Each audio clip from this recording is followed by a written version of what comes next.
ഇതെന്താ ഇവിടെ നടക്കുന്നത്? ഏയ് ഇൻസ്പെക്ടർ, ഞാൻ കള്ളൻ മരുമകനെ കൊണ്ടുവന്നിരിക്കുന്നു, നോക്ക്. ഇൻസ്പെക്ടറിന്റെ കണ്ണ് ഗൗതമിലേക്ക് വീണയുടനെ അവൻ ഞെട്ടി. പെട്ടെന്ന് ഓടിയെത്തി അവന്റെ മുന്നിൽ കുനിഞ്ഞു.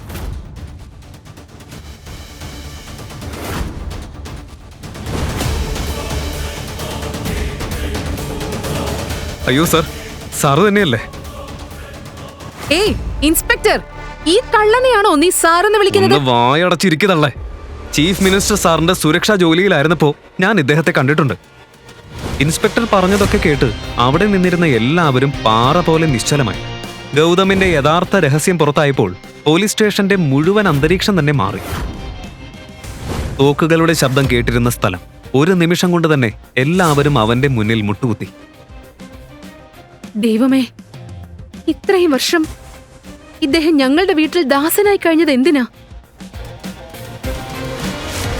അയ്യോ, അത് നീലിന്റെ സഹോദരിയുടെ ഭർത്താവല്ലേ? നഗരത്തിലെ ഏറ്റവും വലിയ കുടുംബത്തിലെ മരുമകൻ ഭാര്യയുടെ പിറന്നാൾ പാർട്ടിയിൽ വെയിറ്ററായിട്ട് നടക്കുന്നു. അയ്യോ, എന്തവസ്ഥയല്ലേ നിന്റേത്? സാരമില്ല കേട്ടോ. കണ്ടിട്ട് ഭാര്യയ്ക്ക് ഗിഫ്റ്റ് വാങ്ങാൻ ഓവർ ടൈം ചെയ്യാണെന്നാ തോന്നുന്നേ. എന്താണെന്ന് ഞാൻ കാണിച്ചു തരാം. വെയിറ്റർ. യെസ് സർ, ഇവിടെ വാ.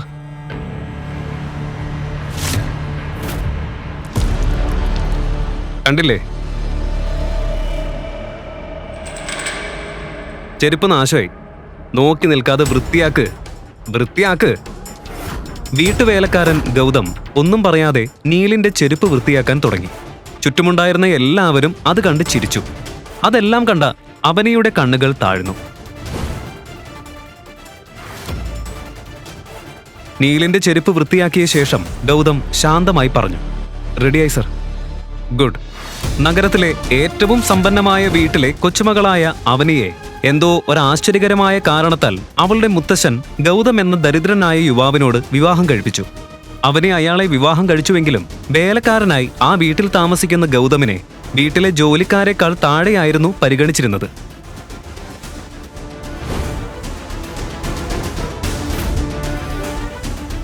ഗൗതം, എന്താ നിന്റെ പ്രശ്നം? എന്തിനാ നീ എന്നെ ഇങ്ങനെ നാണം കെടുത്തുന്നത്? എന്റെ ബർത്ത്ഡേ പാർട്ടിയിൽ വെയിറ്റർ ആയിട്ട് വരേണ്ട കാര്യം എന്തായിരുന്നു? ഇങ്ങനെ വന്ന് എന്നെ നാണം കെടുത്താനാണോ നിന്റെ ഉദ്ദേശം? ഞാൻ എന്ത് ചെയ്യാൻ അവനെ? എല്ലാം ക്ലീൻ ചെയ്യാൻ നിന്റെ അമ്മ തന്നെയാ പറഞ്ഞത്. അതെ, ആളുകൾക്ക് അവർക്ക് ചേരുന്നതാണല്ലോ ചെയ്യേണ്ടത്. നീ വീട്ടിലേക്ക് വന്നിട്ട് നോക്ക്. ഇവിടെ നീ ഒരു മരുമകനെ പോലെയല്ല, ഏറ്റവും മോശം ജോലിക്കാരനായിട്ടാ നീ നടക്കുന്നത്. നമ്മുടെ ജോലിക്കാർ പോലും നിന്നെക്കാൾ 10 മടങ്ങ് സമ്പാദിക്കും. എന്റെ മുത്തശ്ശൻ എന്താ നിന്നിൽ കണ്ടതെന്ന് എനിക്ക് അറിയില്ല. എന്നെ എന്തിനാ ഈ വിവാഹത്തിന് നിർബന്ധിച്ചത്?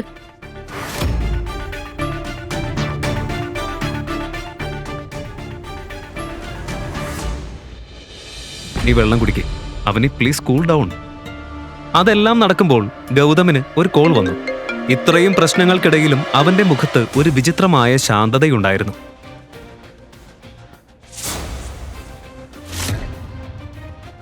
അവനിയെ നൈസായി കൈകാര്യം ചെയ്ത് ഗൗതം ആ പാർട്ടിയിൽ നിന്നും ശാന്തമായി ഇറങ്ങിപ്പോയി. അവന്റെ ആ മാറ്റം കണ്ട അവനി അതെന്തുകൊണ്ടാണെന്ന് അതിശയിച്ചു. രാത്രി ഗൗതം നേരെ വീട്ടിലേക്കെത്തി ബെഡ്റൂമിലേക്ക് കയറി.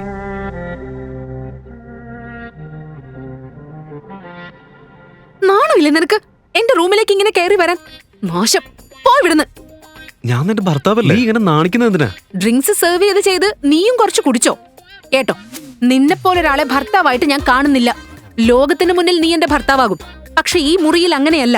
അതൊക്കെ പോട്ടെ, ഇത്ര സമയം നീ എവിടെയായിരുന്നു? സത്യം പറഞ്ഞാ ഞാൻ നിനക്കൊരു ഗിഫ്റ്റ് വാങ്ങിയിട്ടുണ്ട്. അത് കണ്ടാ നീ ഷോക്കാവും. അയ്യോ വേണ്ടേ, നിന്റെ ഗിഫ്റ്റ് അല്ലേ. കൂടി പോയാ ഒരു കോംബോ ബിന്ദിയോ അതോ ചെറിയൊരു പെട്ടിയോ ആകും. നീ ഒന്ന് വന്ന് നോക്ക്.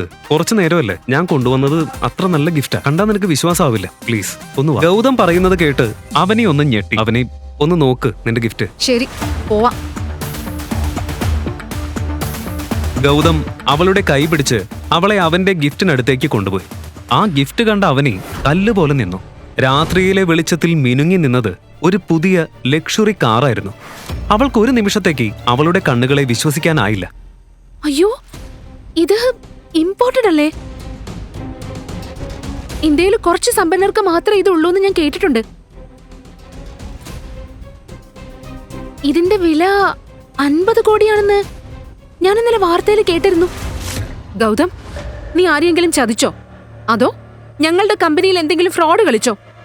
സത്യം പറ ഗൗതം.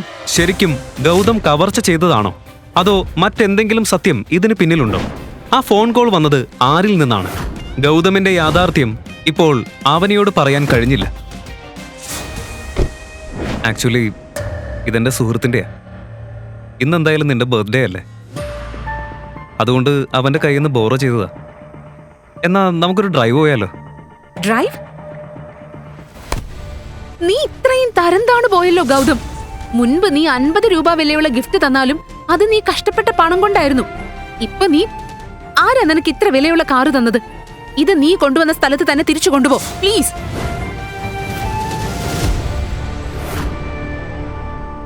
ഇതാണ് അവനെയെ നാണം കെടുത്താൻ പറ്റിയ സമയം. ഗൗതമായിട്ട് തന്നെ കൊണ്ടുവന്ന അവസരം ഇത്. അവനിയുടെ വിവാഹത്തിന് കുറച്ചു ദിവസങ്ങൾക്ക് ശേഷം അവളുടെ മുത്തശ്ശൻ മരിച്ചു.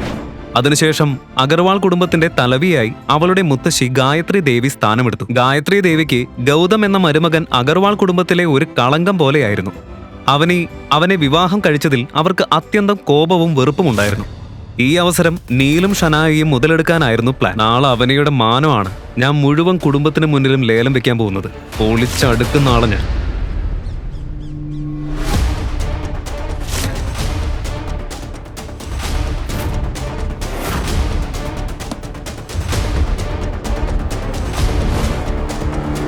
നമ്മുടെ വീട്ടിൽ പോലീസോ? ആരാണ് അവനി അഗർവാൾ? അവളെ ഉടനെ വിളിക്കേ. ഇൻസ്പെക്ടർ അവനിയുടെ പേര് പറഞ്ഞതും ഗായത്രി ദേവിയുടെ മുഖം ചുവന്നുപോയി. കോപം ഇരട്ടിയായി. അവനി, അവനി! മുത്തശ്ശിയുടെ ശബ്ദം കേട്ട് അവനി ഓടി വന്നു. പോലീസിനെ കണ്ടപ്പോൾ അവളുടെ ഹൃദയം വേഗത്തിൽ മിടിക്കാൻ തുടങ്ങി. ഇൻസ്പെക്ടർ സർ, ഇത്രയും നേരത്തെ ഇവിടെ വന്നത് എന്തിനാ? എന്നെ എന്തിനാ അന്വേഷിക്കുന്നത്? ഒരു കവർച്ച ചെയ്ത ഇമ്പോർട്ടഡ് കാർ ഈ വീട്ടിലുണ്ടെന്ന് ഞങ്ങൾക്ക് വിവരം കിട്ടിയിട്ടുണ്ട്. അത് കേട്ടതും ഇൻസ്പെക്ടർ പറയുന്നത് ഗൗതം ഇന്നലെ കൊണ്ടുവന്ന കാറിനെ കുറിച്ചാണെന്ന് അവനിക്ക് മനസ്സിലായി. അതെ, ഒരു കാർ ഇവിടെ ഉണ്ട്. പക്ഷേ അതെന്റെ ഭർത്താവ് ഗൗതമാണ് കൊണ്ടുവന്നത്. ആ കാറ് 50 കോടി രൂപയിലധികം വില വരുന്ന കാറാണെന്ന് റിപ്പോർട്ടുണ്ട്. അപ്പോ നിങ്ങളുടെ ഭർത്താവിന്റെ മാസവരുമാനം എത്രയാ? ആ റാസ്കൽ, ഒന്നിനും കൊള്ളാത്തവൻ. ആ വേലക്കാരൻ ഇപ്പൊ കക്കാനും തുടങ്ങിയോ? നിങ്ങൾ രണ്ടും കൂടെ അഗർവാൾ കുടുംബത്തിന്റെ പേരാണ് കളങ്കപ്പെടുത്തിയിരിക്കുന്നത്. ഇൻസ്പെക്ടർ, ഇവളുടെ ഭർത്താവിന് വിദ്യാഭ്യാസമൊന്നുമില്ല, ഒരു ജോലിയുമില്ല, ഒന്നും ചെയ്യാറുമില്ല. അപ്പോ ഒരു ജോലിയും പഠനവും ഒന്നുമില്ലാത്ത അവൻ എവിടുന്ന 50 കോടി വിലയുള്ള കാറ് വാങ്ങിയത്? അത് അവന്റെ സുഹൃത്തിന്റെ കാർ. എന്താ നീ പറഞ്ഞത്? സുഹൃത്തോ? ഈ ഒന്നിനും വകയില്ലാത്ത അവന് 50 കോടി രൂപ വിലയുള്ള കാറുള്ള സുഹൃത്തുണ്ടാകൂ? അതുപോലൊരു കാറുള്ളവർക്ക് ഇവന് വായ്പയ്ക്ക് കൊടുക്കാൻ തോന്നുവോ? ആരാണാ വലിയ ദാനശീലൻ? അവന്റെ പേരെന്താ?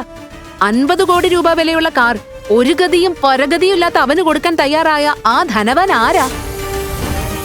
മുത്തശ്ശിയുടെ വാക്കുകൾ കേട്ടപ്പോൾ അവനിയുടെ കാലിനടിയിലെ മണ്ണ് ഒഴുകിപ്പോകുന്നത് പോലെ അവൾക്ക് തോന്നി. ഗൗതം എന്തെങ്കിലും തെറ്റ് ചെയ്തിരിക്കും എന്നവൾക്ക് ഉറപ്പായി. ഇന്നുവരെ ഇത്രയും അപമാനിതയായി അവൾക്കൊരിക്കലും തോന്നിയിട്ടില്ല. അവന്റെ പേര്, അവന്റെ സുഹൃത്തിന്റെ പേരെനിക്കറിയില്ല. ഓ, അങ്ങനെയാണെങ്കിലേ നിന്റെ ഭർത്താവിനെ വിളിച്ചോണ്ട് വാ. പോയി അവൻ എവിടെയാണെന്ന് നോക്ക്. ഈ അവസ്ഥ കണ്ട അവനിയുടെ മനസ്സ് തകർന്നു. കൈകാൽ വിറച്ചു പോയ അവൾക്ക് ഒന്നും പറയാൻ പോലും കഴിഞ്ഞില്ല. മുത്തശ്ശി, അവിടെ എങ്ങും കാണാനില്ല. ഇൻസ്പെക്ടർ സാർ, എനിക്ക് തോന്നുന്നത് ഇതിവര് ഭാര്യയും ഭർത്താവും ചേർന്ന് ചെയ്തതാണെന്നാ. ഇവൾ അഗർവാൾ കുടുംബത്തിന്റെ പേരിന് തന്നെ കളങ്കോ. ഇൻസ്പെക്ടർ, ഇവളെ പിടിച്ചു കൊണ്ടുപോകൂ. അവളുടെ ഭിക്ഷാടകൻ ഭർത്താവ് വന്നാ ഞാൻ തന്നെ അവനെ പോലീസ് സ്റ്റേഷനിൽ എത്തിക്കാം. കോൺസ്റ്റബിൾ, ഇവളെ കൊണ്ടുപോ. ഇല്ല മുത്തശ്ശി, പ്ലീസ്. ഇൻസ്പെക്ടർ സാർ, ഒന്ന് കേൾക്കൂ. എനിക്കൊന്നും അറിയില്ല. ഞാൻ കള്ളിയല്ല. പറയാനുള്ളതൊക്കെ ഇനി പോലീസ് സ്റ്റേഷനിൽ പറഞ്ഞാ മതി. കൊണ്ടുപോവളെ. പ്ലീസ് പ്ലീസ് മുത്തശ്ശി, ഒന്ന് കേൾക്ക്. അവനിയുടെ ഈ അവസ്ഥ കണ്ട് നീലിനും ഷനായയ്ക്കും ചിരി അടക്കാനായില്ല. അവരുടെ മുഖത്തിലെ ആ സന്തോഷം കണ്ടപ്പോഴാണ് ഇതെല്ലാം അവരുടെ പണിയാണെന്ന് അവനിക്ക് മനസ്സിലായത്. എങ്കിലും അതിലധികം അപ്പോൾ അവൾക്ക് ദേഷ്യം ഗൗതമനോടായിരുന്നു. മുത്തച്ഛന്റെ വ്യവസ്ഥയും വാഗ്ദാനവും എല്ലാം തീരട്ടെ. കഴിഞ്ഞിട്ട് വേണം ഗൗതമിനോട് ഡിവോഴ്സ് വാങ്ങാൻ. അതിനിടയിൽ കോൺസ്റ്റബിൾ തന്റെ കമ്പ്യൂട്ടറിൽ നോക്കിയപ്പോൾ മുഖം വിളറിപ്പോയി. അയാൾ ഓടിയെത്തി ഇൻസ്പെക്ടറുടെ ചെവിയിൽ എന്തോ പറഞ്ഞു. അത് കേട്ട് ഇൻസ്പെക്ടറും കമ്പ്യൂട്ടറിൽ പോയി നോക്കി.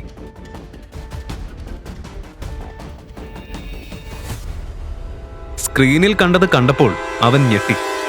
അയ്യോ, പണി പാളി. ഇത് റാത്തോർ റോയൽ ഫാമിലിയുടെ കാറാണല്ലോ. വേഗം സീനിയർ ഓഫീസറെ അറിയിക്കേ. നീ ഇനി നല്ലവണ്ണം ദൈവത്തോട് പ്രാർത്ഥിച്ചോ.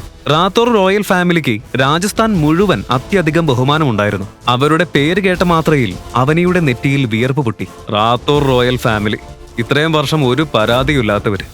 ഇനി അഗർവാൾ കുടുംബത്തിന്റെ നാളുകളാണെന്ന് തോന്നുന്നു. അതേസമയം ഗൗതം വീട്ടിലേക്ക് മടങ്ങിയപ്പോൾ അവനെയെ കാണാനില്ല. അതിൽ അവൻ അല്പം ആശങ്കപ്പെട്ടു. ഈ അവനെ എവിടെ പോയി? ഓഫീസിലേക്ക് പോകുന്നതായൊന്നും പറഞ്ഞില്ലല്ലോ. ഫോണും സ്വിച്ച് ഓഫ് ആണ്. എവിടേക്കായിരിക്കും പോയത്? ആ സമയത്താണ് നീൽ തന്റെ പുതിയ സ്റ്റൈലിലും ആ പഴയ തന്ത്രച്ചിരിയോടെയും അവിടേക്ക് എത്തിയത്. വേട്ടക്കാരൻ തന്റെ ഇരയെ കണ്ടതുപോലെ അവന്റെ കണ്ണുകൾ നേരെ ഗൗതമിലേക്കായിരുന്നു. ഏയ് ഗൗതം, എന്തുപറ്റി?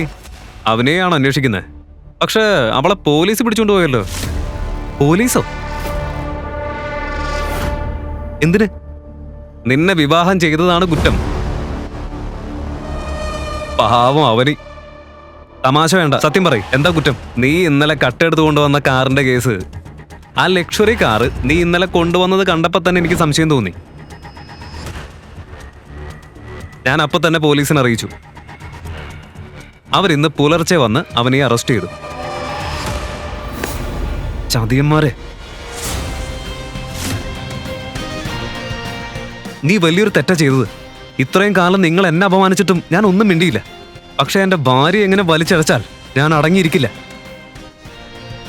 ഇനി അഗർവാൾ കുടുംബത്തോട് ഞാൻ എന്ത് ചെയ്യുമെന്ന് കണ്ടറിഞ്ഞു നീ. എടാ കള്ള!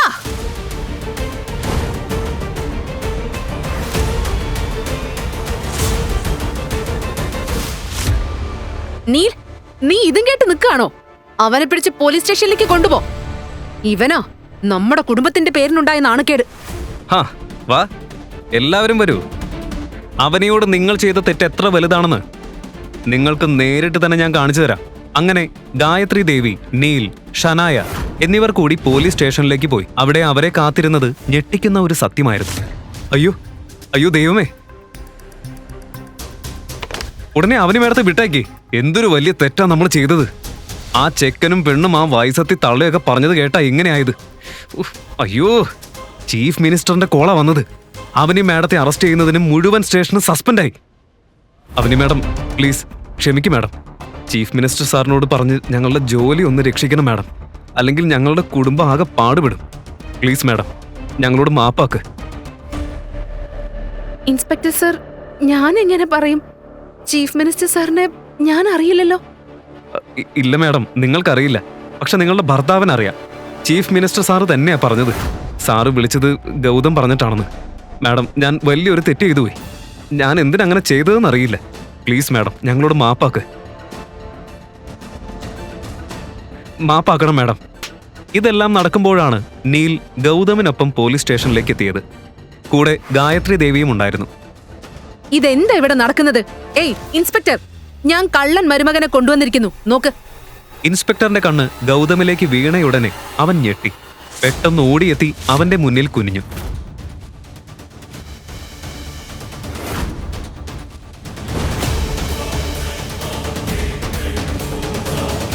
അയ്യോ സർ, സാറ് തന്നെയല്ലേ? ഏയ് ഇൻസ്പെക്ടർ, ഈ കള്ളനെയാണോ നീ സാറെന്ന് വിളിക്കുന്നത്? വായടച്ചിരിക്കുന്നല്ലേ. ചീഫ് മിനിസ്റ്റർ സാറിന്റെ സുരക്ഷാ ജോലിയിലായിരുന്നപ്പോ ഞാൻ ഇദ്ദേഹത്തെ കണ്ടിട്ടുണ്ട്. ഇൻസ്പെക്ടർ പറഞ്ഞതൊക്കെ കേട്ട് അവിടെ നിന്നിരുന്ന എല്ലാവരും പാറ പോലെ നിശ്ചലമായി. ഗൗതമിന്റെ യഥാർത്ഥ രഹസ്യം പുറത്തായപ്പോൾ പോലീസ് സ്റ്റേഷന്റെ മുഴുവൻ അന്തരീക്ഷം തന്നെ മാറി. തോക്കുകളുടെ ശബ്ദം കേട്ടിരുന്ന സ്ഥലം ഒരു നിമിഷം കൊണ്ട് തന്നെ എല്ലാവരും അവന്റെ മുന്നിൽ മുട്ടുകുത്തി. ദൈവമേ, ഇത്രയും വർഷം ഇദ്ദേഹം ഞങ്ങളുടെ വീട്ടിൽ ദാസനായി കഴിഞ്ഞത് എന്തിനാ? ഗൗതമിന്റെ സത്യം എന്താണ്? ഇനി എന്ത് സംഭവിക്കും? അഗർവാൾ കുടുംബം ഗൗതമിന്റെ യഥാർത്ഥ മുഖം തിരിച്ചറിഞ്ഞോ? അവനിയുടെ മുത്തശ്ശനും ഈ സത്യം അറിയാമായിരുന്നോ? ഈ വിവാഹം നടത്തിയത് എന്തിനാണ്? തിരുവനന്തപുരത്തെ ഒരു പുരാവസ്തു ശേഖരണ സ്റ്റോർ. അവിടെ അകത്ത് വലിയൊരു തർക്കം നടക്കുകയാണ്. സ്റ്റോർ മാനേജർ ഒരു ചെറുപ്പക്കാരനെയും വൃദ്ധനെയും വഴക്ക് പറയുന്നു.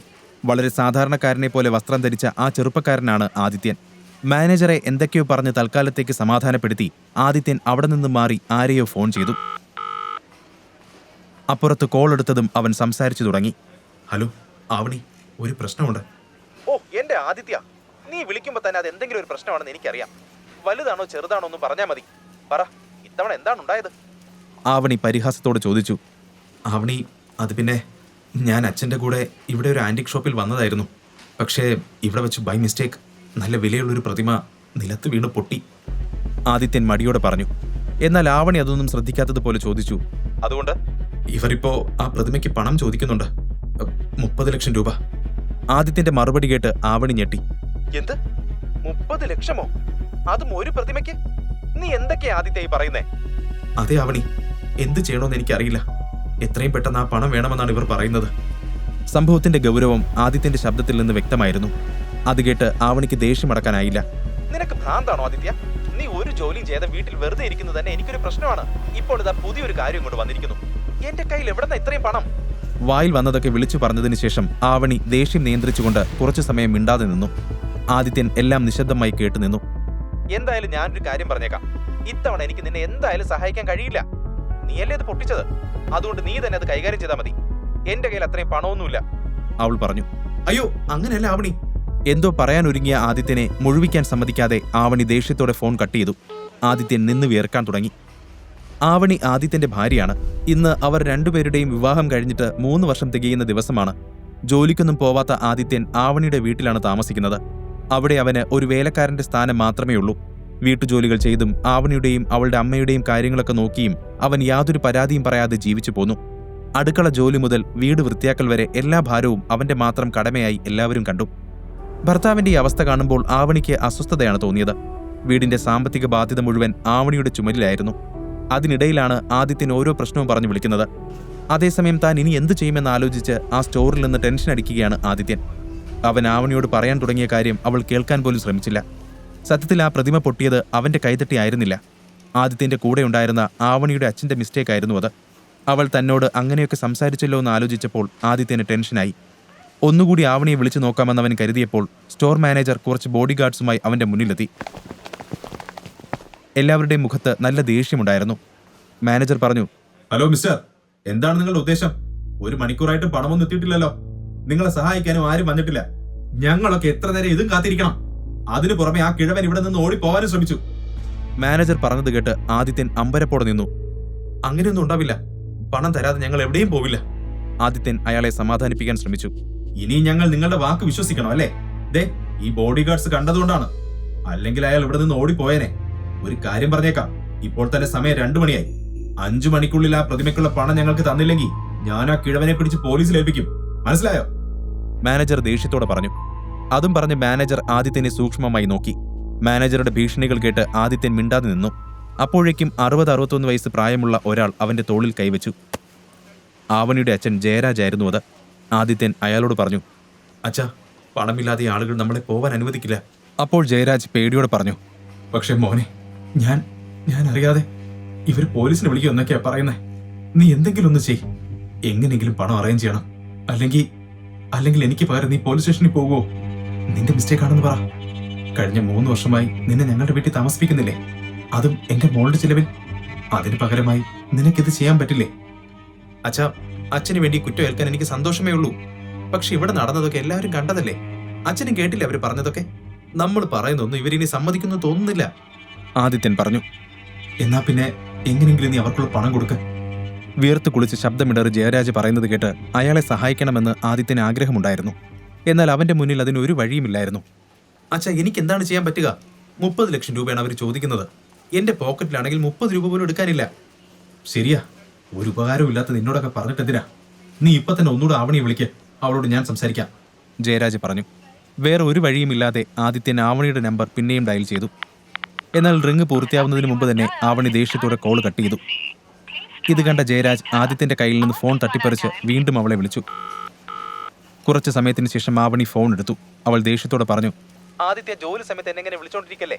നിന്നെ ഞാൻ സഹായിക്കില്ലെന്ന് നേരത്തെ തന്നെ പറഞ്ഞില്ലേ? ഇതെല്ലാം കേട്ടുകൊണ്ടിരുന്ന ജയരാജ് ഒരു ദീർഘനിശ്വാസം എടുത്തുകൊണ്ട് പതുക്കെ പറഞ്ഞു, മോളെ, ഇത് അച്ഛനാണ്. ആവണി ഒരു നിമിഷം ഒന്ന് ഞെട്ടി. അച്ഛാ, അച്ഛനും ഉണ്ടോ കൂടെ?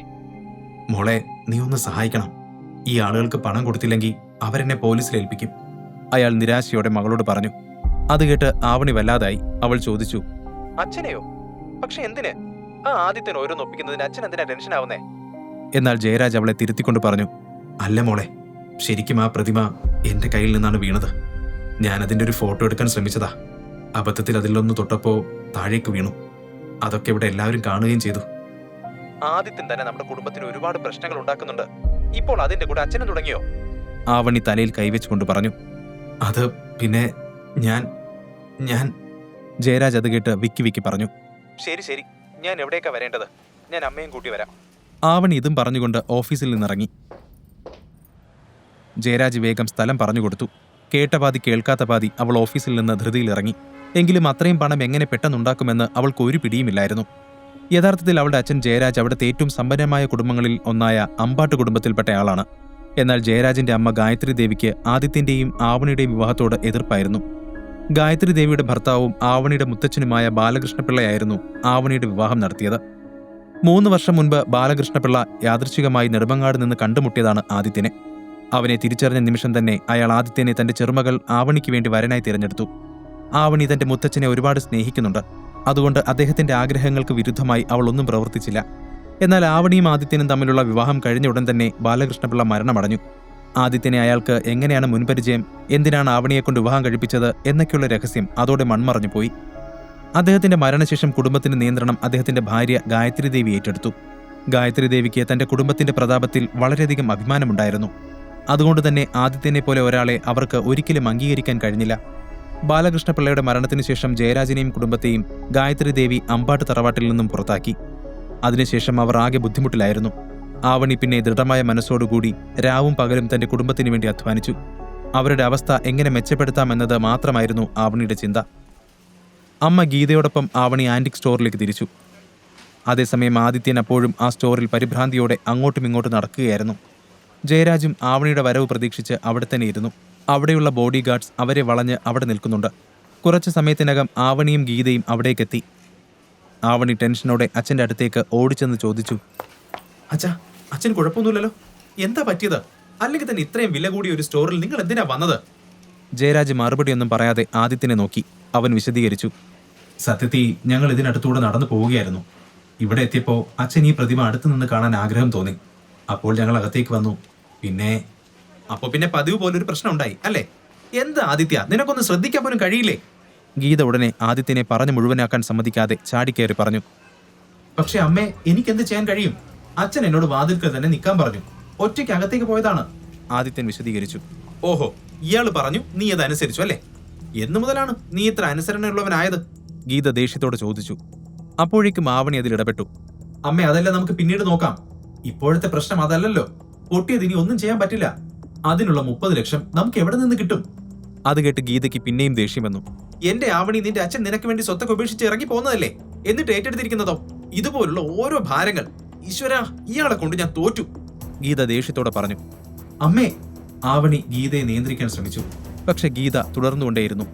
എന്തമ്മേ, ഒരു പ്രതിമയ്ക്ക് വേണ്ടി നമ്മുടെ വീടും കാറും ഒക്കെ വിറ്റ് നമ്മളെല്ലാം തെരുവിലേക്ക് ഇറങ്ങണോ? ഇപ്പൊ നമ്മുടെ കയ്യിലുള്ളതെല്ലാം വിറ്റാൽ പോലും അത്രയും പണം നമുക്ക് കിട്ടില്ല. ഗീത പറഞ്ഞതിലെ ന്യായം മനസ്സിലാക്കി ആവണി കൂടുതലൊന്നും പറയാൻ പോയില്ല. അവൾ നോക്കുമ്പോൾ എല്ലാവരുടെയും മുഖത്തും അതേ ആശങ്ക പ്രകടമായിരുന്നു. സ്റ്റോർ മാനേജർ അപ്പോഴും ജയരാജിനെ സൂക്ഷ്മമായി നിരീക്ഷിക്കുന്നുണ്ടായിരുന്നു. അവരുടെ സംസാരം കേട്ടപ്പോൾ പണം ലഭിക്കുമെന്ന പ്രതീക്ഷ അയാൾക്ക് നഷ്ടപ്പെട്ടിരുന്നു. അയാൾ അതിനിടയിൽ തന്നെ പോലീസ് കമ്മീഷണറെ വിവരം അറിയിച്ചിരുന്നു. അവർക്ക് കൊടുത്ത 3 മണിക്കൂർ സമയപരിധി അവസാനിക്കാനാണ് അയാൾ കാത്തിരിക്കുന്നത്. മാനേജറുടെ ഒരു മൂളൽ കേൾക്കാൻ അയാളുടെ ബോഡി ഗാർഡ്സും കാത്തിരുന്നു. അച്ഛാ, നമുക്ക് മുത്തശ്ശിയോട് സഹായം ചോദിച്ചുകൂടെ? കടമായിട്ട് മതിയെന്ന് പറയാം. പിന്നീട് എനിക്ക് കിട്ടുമ്പോൾ ഞാൻ തിരികെ കൊടുത്തോളാം. പെട്ടെന്ന് ആവണി ജയരാജിനോട് ചോദിച്ചു. ഗായത്രി ദേവിയോട് ചോദിക്കുന്ന കാര്യം പറഞ്ഞപ്പോൾ ഗീത അവളെ നിരുത്സാഹപ്പെടുത്തി. അതെന്തായാലും നടക്കില്ല. അവരതിനൊന്നും സമ്മതിക്കുമെന്ന് തോന്നുന്നില്ല. അതിന്റെ കാരണം എന്താണെന്ന് എല്ലാവർക്കും നന്നായി അറിയാലോ. ഗീത ആദിത്യനെ ഉന്നം വെച്ച് രൂക്ഷമായി നോക്കിക്കൊണ്ട് പറഞ്ഞു. എന്നാൽ ആവണി അതൊന്നും ശ്രദ്ധിക്കാതെ പിന്നെയും പറഞ്ഞു. ഒന്ന് ചോദിക്കുന്നതുകൊണ്ട് എന്താണ് പ്രശ്നം? ഞാൻ തന്നെ മുത്തശ്ശിയെ വിളിക്കാം. ആവണി ഫോൺ എടുത്ത് ഗായത്രി ദേവിയുടെ നമ്പറിലേക്ക് ഡയൽ ചെയ്തു. തന്റെ നമ്പർ കണ്ടാൽ മുത്തശ്ശി കോൾ എടുക്കുമോ എന്ന ആശങ്ക വാസ്തവത്തിൽ അവൾക്കുമുണ്ടായിരുന്നു. എന്നാൽ അവളെ അത്ഭുതപ്പെടുത്തിക്കൊണ്ട് ഗായത്രി ദേവി ഫോൺ എടുത്തു. ആവണി പരിഭ്രമത്തോടെ പറഞ്ഞു, മുത്തശ്ശി, ഇത് ഞാൻ. ഉടനെ അപ്പുറത്തു നിന്നും ഗായത്രി ദേവിയുടെ ഉറച്ച ശബ്ദം കേട്ടു. മനസ്സിലായി. എന്താ കാര്യം? ഗായത്രി ദേവി ലവലേശം സ്നേഹമില്ലാത്ത രീതിയിൽ ചോദിച്ചു. ആവണി ഒരു ദീർഘനിശ്വാസം എടുത്തുകൊണ്ട് അവരോടെല്ലാം വിശദീകരിച്ചു. ഗായത്രി ദേവി എല്ലാം ശ്രദ്ധാപൂർവം കേട്ടു. ആവണി പറഞ്ഞു തീർന്നപ്പോൾ ഒരു നീണ്ട നിശബ്ദത മാത്രമുണ്ടായി. കുറച്ചു കഴിഞ്ഞപ്പോൾ ഗായത്രി ദേവിയുടെ ശക്തമായ ശബ്ദം കേട്ടു. ശരി, പണം ഞാൻ തരാം. പക്ഷേ നീ എൻ്റെ ഒരു നിബന്ധന അംഗീകരിക്കണം. നിബന്ധനയോ? എന്താണത്? ആവണി മടിച്ചുകൊണ്ട് ചോദിച്ചു. ഗായത്രി ദേവി വിശദീകരിച്ചു. ഇവിടുത്തെ ഏറ്റവും വലിയ കമ്പനിയായ മീറ്റിയോർ ഗ്രൂപ്പുമായി ഞങ്ങളൊരു പാർട്ണർഷിപ്പിലേക്ക് കടക്കാൻ പോവുകയാണ്. നിനക്കിപ്പോഴും എന്നോട് ബഹുമാനമുണ്ടെങ്കിൽ, നീ എന്നെ ഇപ്പോഴും നിന്റെ മുത്തശ്ശിയായി അംഗീകരിക്കുന്നുണ്ടെങ്കിൽ, നീ ഇപ്പോൾ തന്നെ ആ ആദിത്യനെ ഡിവോഴ്സ് ചെയ്ത് മീറ്റിയോർ ഗ്രൂപ്പിന്റെ ചെയർമാന്റെ മകൻ അശോക് ചന്ദ്രനെ വിവാഹം കഴിക്കണം. മുത്തശ്ശിയുടെ ആവശ്യം കേട്ട് ആവണി ഞെട്ടി. അവൾ വേഗം തന്നെ പറഞ്ഞു, മുത്തശ്ശി എന്തായി പറയുന്നേ? ഇതല്ലെങ്കിലും ആദിത്യന്റെ തെറ്റല്ലല്ലോ, അവനല്ല. എന്നാൽ ഗായത്രി ദേവി ഉറച്ച ശബ്ദത്തിൽ പിന്നെയും ആവർത്തിച്ചു, അതല്ലല്ലോ ഞാൻ പറഞ്ഞത്. ആരുടെ തെറ്റെന്നത് എനിക്ക് പ്രസക്തമല്ല. നിനക്കിപ്പോ എന്റെ സഹായം വേണമെന്നുണ്ടെങ്കിൽ നിന്റെ ആ കാൽക്കാശിന് വകയില്ലാത്തവനെ കളഞ്ഞിട്ട് ഞാൻ പറയുന്നവനെ കെട്ടണം. അതിന് സമ്മതമാണോ അല്ലയോ? ആവണി ആ ചോദ്യത്തിന് ഉത്തരം നൽകാതെ പിന്നെയും അവരെ കാര്യം പറഞ്ഞ് ബോധിപ്പിക്കാൻ ശ്രമിച്ചു. മുത്തശ്ശി, ഈ പണം മുത്തശ്ശിയുടെ മകന് വേണ്ടിയല്ലേ? ഗായത്രി ദേവി അവളെ തടഞ്ഞുകൊണ്ട് പറഞ്ഞു. ബന്ധത്തിന്റെ കടമയൊന്നും നീ എന്നെ പഠിപ്പിക്കണ്ട. നിന്റെ അച്ഛൻ ഈ പണം വേണമെന്നുണ്ടെങ്കിൽ ഞാൻ പറഞ്ഞ കാര്യം നീ കേൾക്കണം. നന്നായി സമയമെടുത്ത് ആലോചിച്ച് പറഞ്ഞാൽ മതി. ആവണി വീണ്ടും സംസാരിച്ചു തുടങ്ങുമ്പോഴേക്കും ഗായത്രി ദേവി കോൾ കട്ട് ചെയ്തിരുന്നു. ഫോൺ സ്പീക്കറിലായിരുന്നതുകൊണ്ട് തന്നെ ഗായത്രി ദേവിയുടെ സംസാരം അവിടെ നിന്ന് എല്ലാവരും കേട്ടിരുന്നു. ആരും ഒന്നും മിണ്ടാതെ നിന്നപ്പോൾ ആദിത്യൻ ആവണിയുടെ അടുത്തേക്ക് ചെന്നു. അവളുടെ തോളിൽ കൈവച്ചുകൊണ്ട് ആശ്വസിപ്പിച്ചു. ആവണി, സാരമില്ല, ഞാൻ എന്തെങ്കിലും ചെയ്യാം. അത് കേട്ടതും ഗീത ദേഷ്യത്തോടെ അലറി. ഓ, നീ എന്ത് ചെയ്യാ? തെരുവിൽ കിടന്ന് തെണ്ടുവോ? ആവണി, നീ ഞാൻ പറയുന്നത് കേൾക്ക്. നീ ഇവരെ ഡിവോഴ്സ് ചെയ്യ്. അപ്പോ പിന്നെ നിന്റെ മുത്തശ്ശി നമ്മളെ കുടുംബത്തിലേക്ക് തിരിച്ചു വിളിക്കും. നമ്മുടെ എല്ലാ പ്രശ്നവും അതോടെ തീരും. അല്ലെങ്കിൽ ഒരു കാര്യം ചെയ്യ്, നീ ഇപ്പോ തന്നെ അശോകിനെ വിളിക്കുക. നിങ്ങൾ തമ്മിൽ പരിചയമുള്ളതല്ലേ? അവൻ എന്തായാലും നിന്നെ സഹായിക്കും. ഈ 30 ലക്ഷമൊക്കെ അവന്റെ അച്ഛനെ സംബന്ധിച്ച് ചെറിയ തുക മാത്രമാണ്. ഗീത അങ്ങനെയൊക്കെ പറഞ്ഞെങ്കിലും അശോക് ആരാണെന്ന് ആവണിക്ക് നന്നായി അറിയാമായിരുന്നു. മീറ്റിയോർ ഗ്രൂപ്പിന്റെ വൈസ് ചെയർമാൻ ചന്ദ്രശേഖറിന്റെ ഒരേയൊരു മകനാണ് സ്ത്രീലമ്പടനായ ഈ അശോക്. സ്ത്രീകൾ വീക്ക്നെസ്സായ അവന് ഓരോ ദിവസവും ഓരോ പെണ്ണാണ്. അവന്റെ പേരിൽ എത്രയോ ബലാത്സംഗ കേസുകൾ ഫയൽ ചെയ്തിട്ടുണ്ടെങ്കിലും അച്ഛന്റെ പണത്തിന്റെ ബലത്തിൽ അവൻ അതിൽ നിന്നെല്ലാം പുറത്തു കടന്നു. അശോക് കോളേജിൽ പഠിക്കുന്ന സമയം മുതൽ ആവണിയെ പിന്തുടരുന്നുണ്ട്. എന്നാൽ അവൾ എപ്പോഴും അവനെ അവഗണിച്ചു. അശോകിന്റെ പേര് കേട്ടപ്പോൾ ആദിത്യനും എന്തോ പറയാൻ വന്നെങ്കിലും ആരും അപ്പോൾ അവനെ കേൾക്കില്ലെന്ന് അവന് തോന്നി. അവൻ ഫോൺ എടുത്ത് അവിടെ നിന്നും പുറത്തേക്ക് നടന്നു. സ്റ്റോറിന്റെ പുറത്തെത്തിയപ്പോൾ അവൻ ഒരു നമ്പറിലേക്ക് ഡയൽ ചെയ്തു. ഓരോ റിങ്ങിലും അവന്റെ ഹൃദയമിടിപ്പ് വർദ്ധിച്ചു. ഫോൺ കണക്ട് ആയതും കുറച്ചു സമയം നിശബ്ദതയായിരുന്നു. അവസാനം ആദിത്യൻ ഒരു മടിയോടെ വിളിച്ചു, മൂർത്തിയെങ്കിൽ. ഒരു നിമിഷത്തെ നിശബ്ദതയ്ക്ക് ശേഷം അപ്പുറത്തെ ആൾ സംസാരിച്ചു. പറയൂ കൊച്ചു തമ്പുരാനെ. അത് കേട്ട് ആദിത്യന്റെ ഹൃദയം ഒരു നിമിഷം നിലച്ചതുപോലെ തോന്നി. അവൻ വേഗം സ്റ്റോറിന്റെ ഒരു മൂലയിൽ പോയിരുന്നു. പിന്നെ പതുക്കെ ചോദിച്ചു, സുഖമാണോ അങ്കിളെ? ആദിത്യൻ ഇപ്പോൾ സംസാരിക്കുന്ന വ്യക്തിയാണ് കൃഷ്ണമൂർത്തി.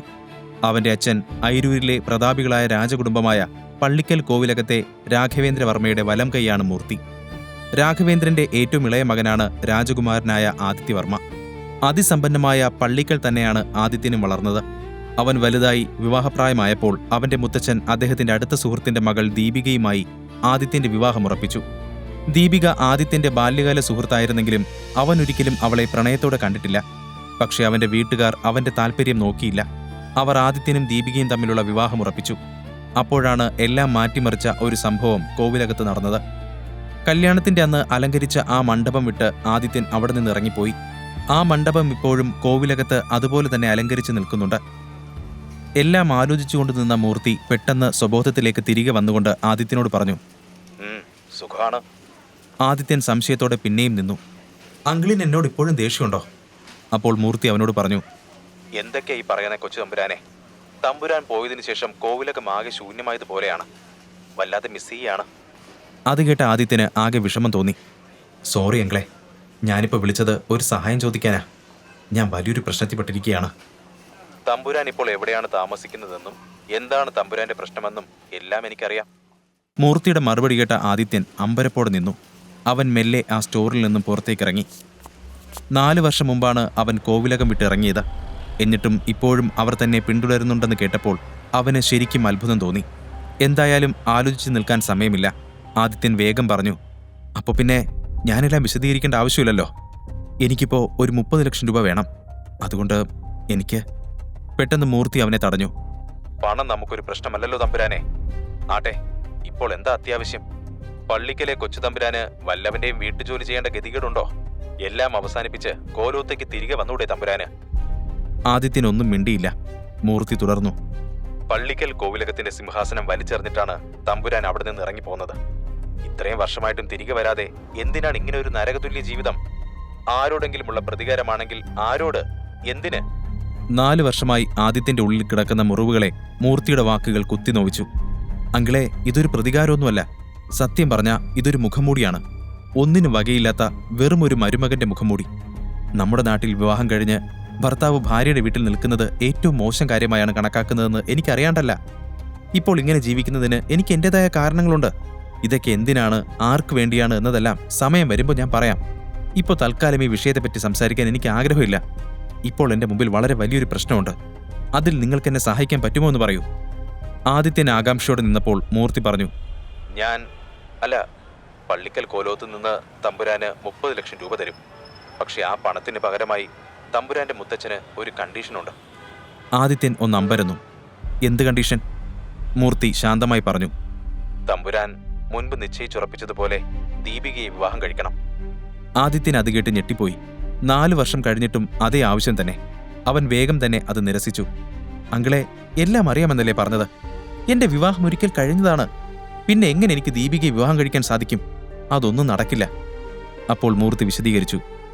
ആവണിയുമായുള്ള കൊച്ചു തമ്പുരാന്റെ വിവാഹത്തെ വലിയ തമ്പുരാൻ ഒരിക്കലും അംഗീകരിച്ചിട്ടില്ല. കൊച്ചു തമ്പുരാൻ കോവിലകത്തിൽ നിന്ന് ഇറങ്ങി പോകുന്നതിന് ശേഷം അവിടെ ഒരുപാട് കാര്യങ്ങളുണ്ടായി. അറിയാലോ, എനിക്കെന്തായാലും കോലോത്തെ തീരുമാനത്തിനെതിരായി ഒന്നും ചെയ്യാൻ കഴിയില്ല. പണം ഞാൻ തരാം. അതിന് പകരമായി തമ്പുരാൻ ആവണിയെ ഡിവോഴ്സ് ചെയ്ത് ദീപികയെ വിവാഹം കഴിക്കണം. മൂർത്തി വീണ്ടും ആ ആവശ്യം തന്നെ പറഞ്ഞത് കേട്ടപ്പോൾ ആദിത്യൻ കുറച്ചു സമയം മിണ്ടാതെ നിന്നു. പിന്നെ മനസ്സിൽ ചിന്തിച്ചു, വർഷം 4 കഴിഞ്ഞിട്ടും മുത്തച്ഛൻ അതേ വാശിയിൽ തന്നെയാണല്ലേ.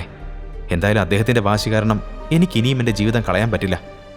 ആവണി ഉപേക്ഷിക്കാനും എനിക്ക് പറ്റില്ല. ആദിത്യന്റെ മുമ്പിൽ ഇപ്പോൾ വേറെ ഒരു വഴിയുമില്ലായിരുന്നു. ദീപികയെ വിവാഹം കഴിക്കുക എന്നത് അവൻ ഒരിക്കലും ചിന്തിക്കാനാവാത്ത കാര്യമാണ്. എന്നാൽ ഈ ഓഫർ ഇപ്പോൾ നിരസിച്ചു കഴിഞ്ഞാൽ ആവണി പിന്നെ പണത്തിനു വേണ്ടി അശോകന്റെ അടുത്തേക്ക് പോവേണ്ടി വരും. അവസാനം അവൻ മനസ്സിൽ ചില കാര്യങ്ങൾ ഉറപ്പിച്ചുകൊണ്ട് ആത്മവിശ്വാസത്തോടെ പറഞ്ഞു, ശരി, സമ്മതം. പക്ഷെ അങ്കിൾ, എനിക്കൊരു വർഷത്തെ സമയം വേണം.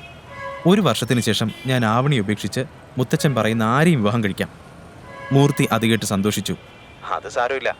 4 വർഷമായി കോലോത്തുള്ളവരൊക്കെ തമ്പുരാൻ മടങ്ങി വരുന്നതും കാത്തിരിക്കുകയാണ്. ഇനി 1 വർഷം കൂടെ കാത്തിരിക്കാൻ ഒരു വിരോധവുമില്ല. എന്തായാലും വലിയ തമ്പുരാൻ ഇത് കേൾക്കുമ്പോൾ വളരെ സന്തോഷമാവും. അദ്ദേഹത്തിന്റെ കൊച്ചുമോൻ തിരിച്ചു വരാൻ പോവുമല്ലേ. ഇത് കേട്ട് ആദിത്യൻ ഒരു ആവശ്യം കൂടി മുന്നോട്ട് വെച്ചു. പിന്നെ ആ 30 ലക്ഷം തരുന്നതിൻ്റെ കൂടെ ഒരു കാര്യം കൂടെ നിങ്ങൾ എനിക്ക് വേണ്ടി ചെയ്യണം. മീറ്റിയോർ ഗ്രൂപ്പ് എനിക്ക് വേണം. മൂർത്തി അത്ഭുതത്തോടെ ചോദിച്ചു. മീറ്റിയോർ ഗ്രൂപ്പോ? അതെന്തിന്? പക്ഷെ കാരണം പറയാൻ ആദിത്യൻ തയ്യാറായില്ല. അതെല്ലാം ഞാൻ നിങ്ങളോട് പിന്നീട് വിശദീകരിക്കാം. മൂർത്തി പുഞ്ചിരിയോടെ പറഞ്ഞു. ആയിക്കോട്ടെ. ഏതായാലും തമ്പുരാൻ കറക്റ്റ് സമയത്താണ് ഇങ്ങനൊരു ആവശ്യം പറഞ്ഞത്. ഞാനിപ്പോൾ ഈ പറഞ്ഞ മീറ്റിയോർ ഗ്രൂപ്പിന്റെ ഹെഡ് ഓഫീസിന് മുന്നിലാണ് നിൽക്കുന്നത്. ആദിത്യൻ അത്ഭുതത്തോടെ ചോദിച്ചു. മീറ്റിയോർ ഗ്രൂപ്പിന് മുന്നിലോ? അതെ, എനിക്കിവിടെ ചെറിയ ജോലിയുണ്ട്. തമ്പുരാൻ ഇപ്പോൾ തന്നെ ഇങ്ങോട്ട് വരുവാണെങ്കിൽ കമ്പനി ഏറ്റെടുക്കാനുള്ള ഡീലിന്റെ കാര്യങ്ങൾ കൈയോടെ ശരിയാക്കാം. മൂർത്തിയുടെ മറുപടി കേട്ട ആദിത്യന് സന്തോഷം തോന്നി. ഓക്കെ, ഞാൻ കുറച്ച് സമയത്തിനുള്ളിൽ തന്നെ അവിടെ എത്തും. ആദിത്യൻ വേഗം തന്നെ കോൾ കട്ട് ചെയ്തു. മൂർത്തിയുടെ രീതികൾ അവന് നന്നായി അറിയാമായിരുന്നു. അയാളൊരു വാക്ക് പറഞ്ഞാൽ അത് ഉടനെ തന്നെ പാലിക്കുന്നയാളാണ്. ഏത് വലിയ ആളുകൾ പോലും കൃഷ്ണമൂർത്തിയുടെ മുമ്പിൽ നിശബ്ദരായിരിക്കും. 60 വയസ്സ് തികഞ്ഞെങ്കിലും അയാളുടെ എനർജി ഇപ്പോഴും ചെറുപ്പക്കാരെ പോലും തോൽപ്പിക്കുന്നതായിരുന്നു. അതുകൊണ്ട് തന്നെ ആദിത്യന്റെ മുത്തച്ഛൻ അവരുടെ ബിസിനസിന്റെ മുഴുവൻ ഭാരവും അയാളുടെ ചുമലിൽ വെച്ചു. ആദിത്യൻ പിന്നെ സ്റ്റോറിലേക്ക് തിരികെ പോകാൻ വേണ്ടി തിരിഞ്ഞു. അപ്പോഴാണ് അവൻ അകത്തുനിന്ന് ഗീതയുടെ ശബ്ദം കേട്ടത്. ഗീത അപ്പോഴും ആവണിയോട് അശോകിന്റെ അടുത്തേക്ക് പോകാൻ നിർബന്ധിക്കുകയായിരുന്നു. ഗായത്രി ദേവി പറഞ്ഞതിന് ശേഷം ഗീതയും അതുതന്നെ ആവർത്തിച്ചുകൊണ്ടിരിക്കുകയാണ്. അത് കേട്ട ആദിത്യൻ മനസ്സിൽ പറഞ്ഞു, ആദ്യം കയ്യിൽ പണം വരട്ടെ, എങ്കിൽ മാത്രമേ ആവണി അശോകിന്റെ അടുത്തേക്ക് പോകുന്നത് എനിക്ക് തടയാൻ പറ്റൂ. പിന്നെ അവൻ സ്റ്റോറിലേക്ക് കയറാതെ വേഗം തന്നെ അവിടെ നിന്നും ഒരു ഓട്ടോ വിളിച്ച് മീറ്റിയോർ ഗ്രൂപ്പിന്റെ ഓഫീസിലേക്ക് വിട്ടു. ആ വലിയ നീല കെട്ടിടത്തിന്റെ ഗേറ്റിന്റെ പുറത്തു നിന്ന ആദിത്യൻ ചുറ്റും നോക്കി. ഒരു അത്യാഡംബര കാർ തനിക്ക് നേരെ വരുന്നത് അവൻ കണ്ടു. കഴുത്തിൽ കനത്തിൽ ഒരു സ്വർണമാലയും കയ്യിൽ രാജമുദ്രയുള്ള ഒരു വാക്കിംഗ് സ്റ്റിക്കുമൊക്കെയായി ഒരാൾ കാറിൽ നിന്നും ഇറങ്ങി അവന് നേരെ നടന്നു വന്നു. ആദിത്യനെ കണ്ടപ്പോൾ ആ മനുഷ്യൻ കണ്ണട ഊരി മാറ്റി. അയാളുടെ കൺകോണുകൾ നനഞ്ഞിരുന്നു. അയാളെ കണ്ടതും ആദിത്യൻ വികാരഭരിതനായി വിളിച്ചു, മൂർത്തിയെങ്കിൽ? അടുത്ത നിമിഷം തന്നെ ആദിത്യൻ മൂർത്തിയെ കെട്ടിപ്പിടിച്ചു. കഴിഞ്ഞ 4 വർഷമായി മറ്റുള്ളവരുടെ കണ്ണിൽ വളരെ സാധാരണക്കാരനാണെന്ന് കരുതിയിരുന്ന ആദിത്യൻ ആരാണെന്ന് മൂർത്തിക്ക് മാത്രമേ അറിയൂ. മീറ്റിയോർ ഗ്രൂപ്പിനെ പോലെയുള്ള 10 കമ്പനികൾ വരെ കണ്ണിമ വെട്ടുന്ന നേരം കൊണ്ട് വാങ്ങാൻ കഴിയുന്നത്രയും പണത്തിന്റെ ഉടമയായിരുന്നു അവൻ. ആദിത്യൻ വേഗം തന്നെ ചോദിച്ചു, അങ്കിൾ, കമ്പനി വാങ്ങുന്നതിനുള്ള ഫോർമാലിറ്റീസ് ഒക്കെ കഴിഞ്ഞോ? പിന്നല്ലാതെ, കൊച്ചു തമ്പുരാന്റെ കോൾ വന്ന ഉടനെ തന്നെ ഞാൻ എല്ലാ പ്രൊസീജിയേഴ്സും കംപ്ലീറ്റ് ആക്കിയിട്ടുണ്ട്. ഇനി തമ്പുരാനൊന്ന് സൈൻ ചെയ്താൽ മാത്രം മതി. അത് കേട്ട ആദിത്യൻ ഒന്ന് മൂളി. എല്ലാം താൻ വിചാരിച്ചതുപോലെ തന്നെ നടക്കുന്നുണ്ട്. ഓക്കെ, ഇനി എനിക്കൊരു ജോലി കൂടിയുണ്ട്. ഈ കമ്പനിയുടെ ചെയർമാൻ ചന്ദ്രശേഖരന് വൃത്തികെട്ട ഒരു മകനുണ്ട്, അശോക് ചന്ദ്രൻ. ശേഖരന്റെ സമ്മതമില്ലാതെ ഈ കമ്പനിയിൽ ഒരു ഇല പോലും അനങ്ങില്ലെന്ന് ഞാൻ കേട്ടിട്ടുണ്ട്. ആദിത്യൻ പറഞ്ഞതൊക്കെ മൂർത്തിയും ശരിവെച്ചു. ആദിത്യൻ തുടർന്നു, എന്നാലേ ഈ പറഞ്ഞ ചന്ദ്രശേഖരന് ഇനി കുറച്ച് റെസ്റ്റൊക്കെ ആവശ്യമല്ലേ? വെറുതെ എന്തിനാ അയാൾ ഇവിടെ ചുറ്റിത്തിരിയുന്നേ? പോയി റെസ്റ്റ് എടുക്കട്ടെന്നേ. കള്ളച്ചിരിയോടെ ആദിത്യൻ പറയുന്നത് മൂർത്തിയും ചിരിയോടെ കേട്ടു നിന്നു. റെസ്റ്റ് എന്ന് പറയുമ്പോൾ മിനിമം ഒരു സബ് ജയിലിലെങ്കിലും അല്ലാതെ എങ്ങനെയാ ശരിയാവുന്നേ? ആദിത്യൻ ആ പറഞ്ഞതിൽ അവന്റെ ഉദ്ദേശം വ്യക്തമായിരുന്നു. ഇപ്പോൾ ഈ കമ്പനിയുടെ എല്ലാ അധികാരവും തമ്പുരാന്റെ കൈകളിലാണ്. ഇഷ്ടമുള്ളത് ചെയ്യാം. വേണമെങ്കിൽ ചെയർമാൻ സ്ഥാനം ഏറ്റെടുക്കാം. വേണ്ടെങ്കിലേ, ചെയർമാൻ സ്ഥാനം എനിക്ക് വേണ്ട. കമ്പനിയുടെ ഇപ്പോഴത്തെ വൈസ് ചെയർമാൻ ആരാണ്? ആദിത്യന്റെ ചോദ്യം കേട്ട മൂർത്തി ഒന്ന് ആലോചിച്ചുകൊണ്ട് പറഞ്ഞു, അത് വൺ മിസ്റ്റർ ഷാനവാസ്. ഓക്കെ, എന്നാൽ ഇപ്പോൾ തന്നെ ഷാനവാസിനെ വിളിച്ച് ഒരു സന്തോഷ വാർത്ത അറിയിക്കണം. അയാളാണ് ഇനി മീറ്റിയോർ ഗ്രൂപ്പിന്റെ പുതിയ ചെയർമാൻ. അതും പറഞ്ഞ് ആദിത്യൻ കമ്പനിയുടെ അകത്തേക്ക് നടന്നു. മൂർത്തിയും അവന്റെ കൂടെ തന്നെ ഉണ്ടായിരുന്നു. കൃഷ്ണമൂർത്തിയെ കണ്ട ആരും അവരെ തടയാൻ ധൈര്യപ്പെട്ടില്ല. ലിഫ്റ്റിൽ കയറി മുകളിലേക്ക് പോകുമ്പോൾ ആദിത്യന്റെ കണ്ണുകളിൽ ഒരു പ്രത്യേക തെളിച്ചമുണ്ടായിരുന്നു. എന്നാൽ മറുവശത്ത് ആവണിയുടെ ടെൻഷൻ വർദ്ധിച്ചുകൊണ്ടിരുന്നു. അശോകിനോട് സഹായം ചോദിക്കുകയല്ലാതെ അവൾക്ക് വേറെ വഴിയില്ലായിരുന്നു. ആവണിയും വേഗം തന്നെ മീറ്റിയോറിലേക്ക് പോയി. ആദിത്യനും മൂർത്തിയും അപ്പോൾ മുകളിലേക്ക് കയറുകയായിരുന്നു. അവർ ഒരു ക്യാബിനകത്തേക്ക് കടക്കാൻ നിന്നപ്പോൾ 32 വയസ്സ് തോന്നിക്കുന്ന ഒരു സ്ത്രീ അവരെ തടഞ്ഞു. അത് ചന്ദ്രശേഖരന്റെ പേഴ്സണൽ സെക്രട്ടറി ശാലിനിയായിരുന്നു. അവൾക്ക് മൂർത്തിയെ കണ്ട് പരിചയമില്ലായിരുന്നു. അവരെ അവിടെ കണ്ടപ്പോൾ ശാലിനിക്ക് ദേഷ്യം തോന്നി. ആരോട് ചോദിച്ചിട്ടാണ് നിങ്ങൾ രണ്ടുപേരും ഇവിടേക്ക് കയറിയത്? അവൾ അവർ രണ്ടുപേരെയും അടിമുടി നോക്കി. അപ്പോൾ ആദിത്യൻ യാതൊരു കൂസലുമില്ലാതെ പറഞ്ഞു, ഞാൻ ഇവിടുത്തെ ചെയർമാൻ ഷാനവാസിനെ കാണാൻ വന്നതാണ്. അതെ, മിസ്റ്റർ ഷാനവാസ് ഇവിടുത്തെ ചെയർമാനല്ല, വൈസ് ചെയർമാനാണ്. നിങ്ങളെപ്പോലുള്ള സെയിൽസ്മാൻമാരെ അപ്പോയിന്റ്മെന്റ് ഇല്ലാതെ സാറ് കാണില്ല. No, please get out of here, അല്ലെങ്കിൽ എനിക്ക് സെക്യൂരിറ്റിയെ വിളിക്കേണ്ടി വരും. ശാലിനിയുടെ വാക്കുകൾ കേട്ടപ്പോൾ ആദിത്യൻ മൂർത്തിയെ നോക്കി. എന്നാൽ അതേസമയം അവന്റെ ഫോണിലേക്ക് ആവണിയുടെ കോൾ വന്നു. അവൻ കോൾ എടുക്കുന്നതിന് മുമ്പ് തന്നെ ബാറ്ററി കുറവായതിനാൽ ഫോൺ സ്വിച്ച് ഓഫ് ആയി. മൂർത്തി അപ്പോൾ ദേഷ്യത്തോടെ ശാലിനിയോട് പറഞ്ഞു, നിങ്ങൾ ആരോടാണ് സംസാരിക്കുന്നതെന്ന് അറിയാമോ? ഈ നിൽക്കുന്നത്. എന്നാൽ ആദിത്യൻ അയാളെ തടഞ്ഞു. ആവണി എന്തിനാണ് വിളിച്ചത് എന്ന ടെൻഷനിലായിരുന്നു അവൻ. മറ്റൊന്നും അപ്പോൾ സംസാരിക്കാൻ നേരമില്ലായിരുന്നു. നിങ്ങൾ എത്രയും പെട്ടെന്ന് മിസ്റ്റർ ഷാനവാസിനെ വിളിക്കൂ. എനിക്ക് കാത്തു നിൽക്കാൻ ഒട്ടും സമയമില്ല. ഇനി നോക്കിയിട്ട് കാര്യമില്ലെന്ന് തോന്നി മൂർത്തി അവിടെ നിന്ന് മാറി ഷാനവാസിന് കോൾ ചെയ്തു പുറത്തേക്ക് വരാൻ ആവശ്യപ്പെട്ടു. ഷാനവാസിനെ മൂർത്തിയെ നന്നായി അറിയാമായിരുന്നു. അയാൾ വേഗം തന്നെ തന്റെ ക്യാബിനിൽ നിന്ന് പുറത്തേക്കിറങ്ങി. ശാലിനി അപ്പോഴും അവരോട് വഴക്കിടുകയായിരുന്നു. നോക്ക്, ഞാൻ നിങ്ങൾ രണ്ടുപേർക്കും ലാസ്റ്റ് വാണിംഗ് തരികയാണ്. നിങ്ങൾ ഇപ്പോൾ തന്നെ. എന്നാൽ ശാലിനി പറഞ്ഞു തീരുന്നതിന് മുമ്പ് തന്നെ പിന്നിൽ നിന്ന് ഷാനവാസിന്റെ ഉച്ചത്തിലുള്ള ശബ്ദം കേട്ടു. ശാലിനി, ഇങ്ങനെയാണോ ഗസ്റ്റിനോട് സംസാരിക്കുക? Sorry sir. എന്നാൽ ഷാനവാസ് അവളോട് ക്ഷമിക്കാൻ തയ്യാറായിരുന്നില്ല. ഷട്ട് അപ്പ്, നിന്റെ ഈ ബിഹേവിയറിന് നിന്നെ ഞാൻ ഇവിടെ നിന്ന് പുറത്താക്കും. ശേഷം ഷാനവാസ് മൂർത്തിയെയും ആദിത്യനെയും നോക്കി. ശാലിനിക്ക് അത് വലിയ അപമാനമായി. ഓഫീസിൽ വെച്ച് ആദ്യമായാണ് ഒരാൾ അവളോട് ഇങ്ങനെ പെരുമാറുന്നത്. കാരണം ചന്ദ്രശേഖരൻ അത്രയും ഉയർന്ന സ്ഥാനമാണ് അവൾക്കവിടെ എപ്പോഴും കൊടുക്കാറ്. അയാൾ തന്റെ വ്യക്തിപരമായ കാര്യങ്ങൾക്ക് വേണ്ടിയാണ് അവളെ അവിടെ നിർത്തിയിരിക്കുന്നത്. ഓഫീസിൽ നടക്കുന്ന എല്ലാ കാര്യങ്ങളും കൃത്യമായി ശാലിനി ശേഖറിന്റെ അടുത്ത് എത്തിച്ചിരുന്നു. ഇപ്പോഴും അവിടെ എന്തോ പ്രശ്നമുണ്ടെന്ന് ശാലിനിക്ക് മനസ്സിലായി. അവൾ ഒന്നും മിണ്ടാതെ മെല്ലെ അവിടെ നിന്നും വലിഞ്ഞു. എന്നിട്ട് കുറച്ചു മാറി ശേഖറിന് കോൾ ചെയ്തു. മറുവശത്ത് ആദിത്യനും മൂർത്തിയും ഓഫീസിനകത്ത് ഫോർമാലിറ്റികൾ പൂർത്തിയാക്കുന്ന തിരക്കിലായിരുന്നു. അവൻ ഇടയ്ക്കിടെ സമയം നോക്കി.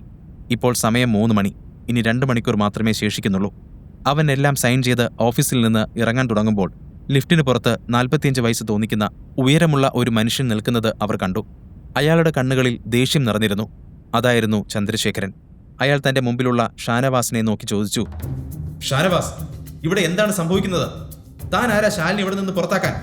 നീ നിന്റെ സ്ഥാനം മറക്കണ്ട. ശേഖരൻ അപ്പോൾ കാര്യങ്ങളൊന്നും അറിഞ്ഞില്ലേ?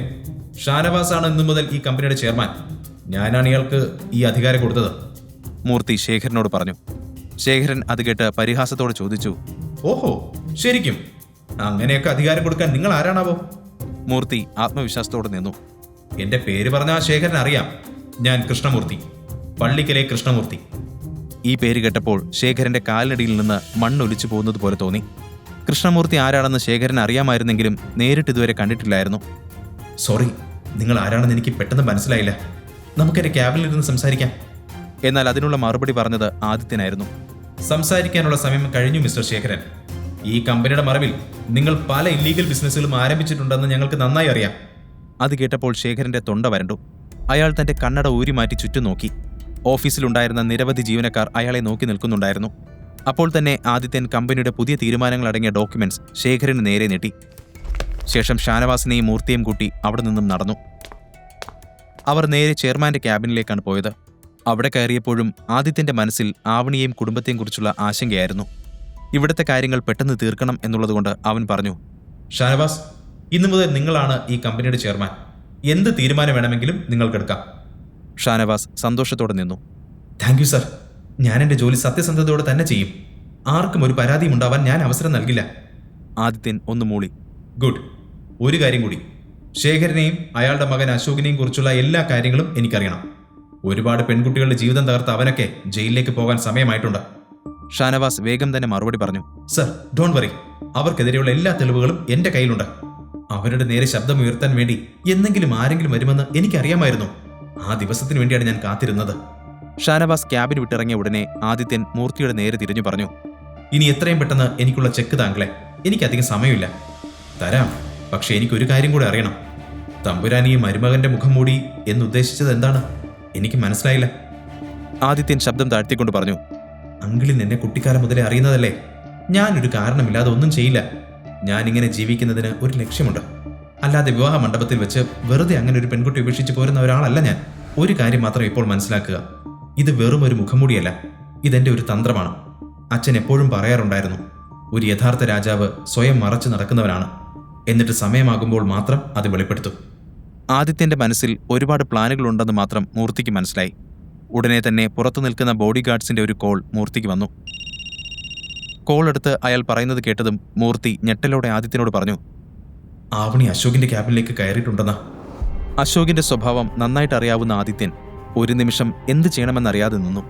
അവന്റെ ക്യാബിനുള്ളിൽ ഒരു പ്രത്യേക മുറിയുണ്ട്. അതിനുള്ളിൽ അവൻ ഓരോ സമയം ഓരോ പെൺകുട്ടികളെയും കൊണ്ടുവന്ന് മുതലെടുക്കും.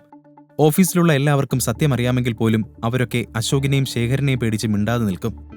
എന്നാൽ ഇന്ന് അശോക് കമ്പനിയുടെ പുതിയ ഉടമ ആദിത്യനെ നേരിടാൻ പോവുകയാണ്.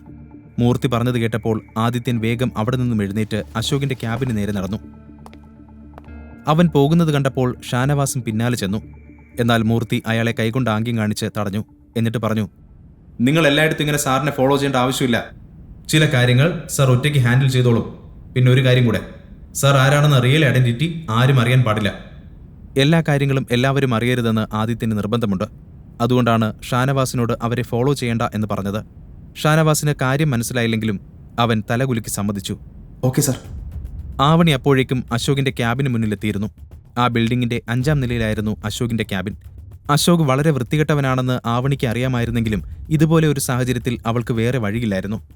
അവന്റെ കയ്യിൽ നിന്ന് പണം വാങ്ങി പെട്ടെന്ന് പോരുക എന്നതായിരുന്നു അവളുടെ തീരുമാനം. ഇതുപോലെ ഒരു ഓഫീസിൽ വെച്ച് അവനൊന്നും ചെയ്യില്ല എന്ന ധൈര്യം ആവണിക്കുണ്ടായിരുന്നു. ആവണി മുകളിലേക്ക് നടന്നു. ആദിത്യൻ അപ്പോഴും അങ്ങോട്ടെത്തുന്നതേ ഉണ്ടായിരുന്നുള്ളൂ.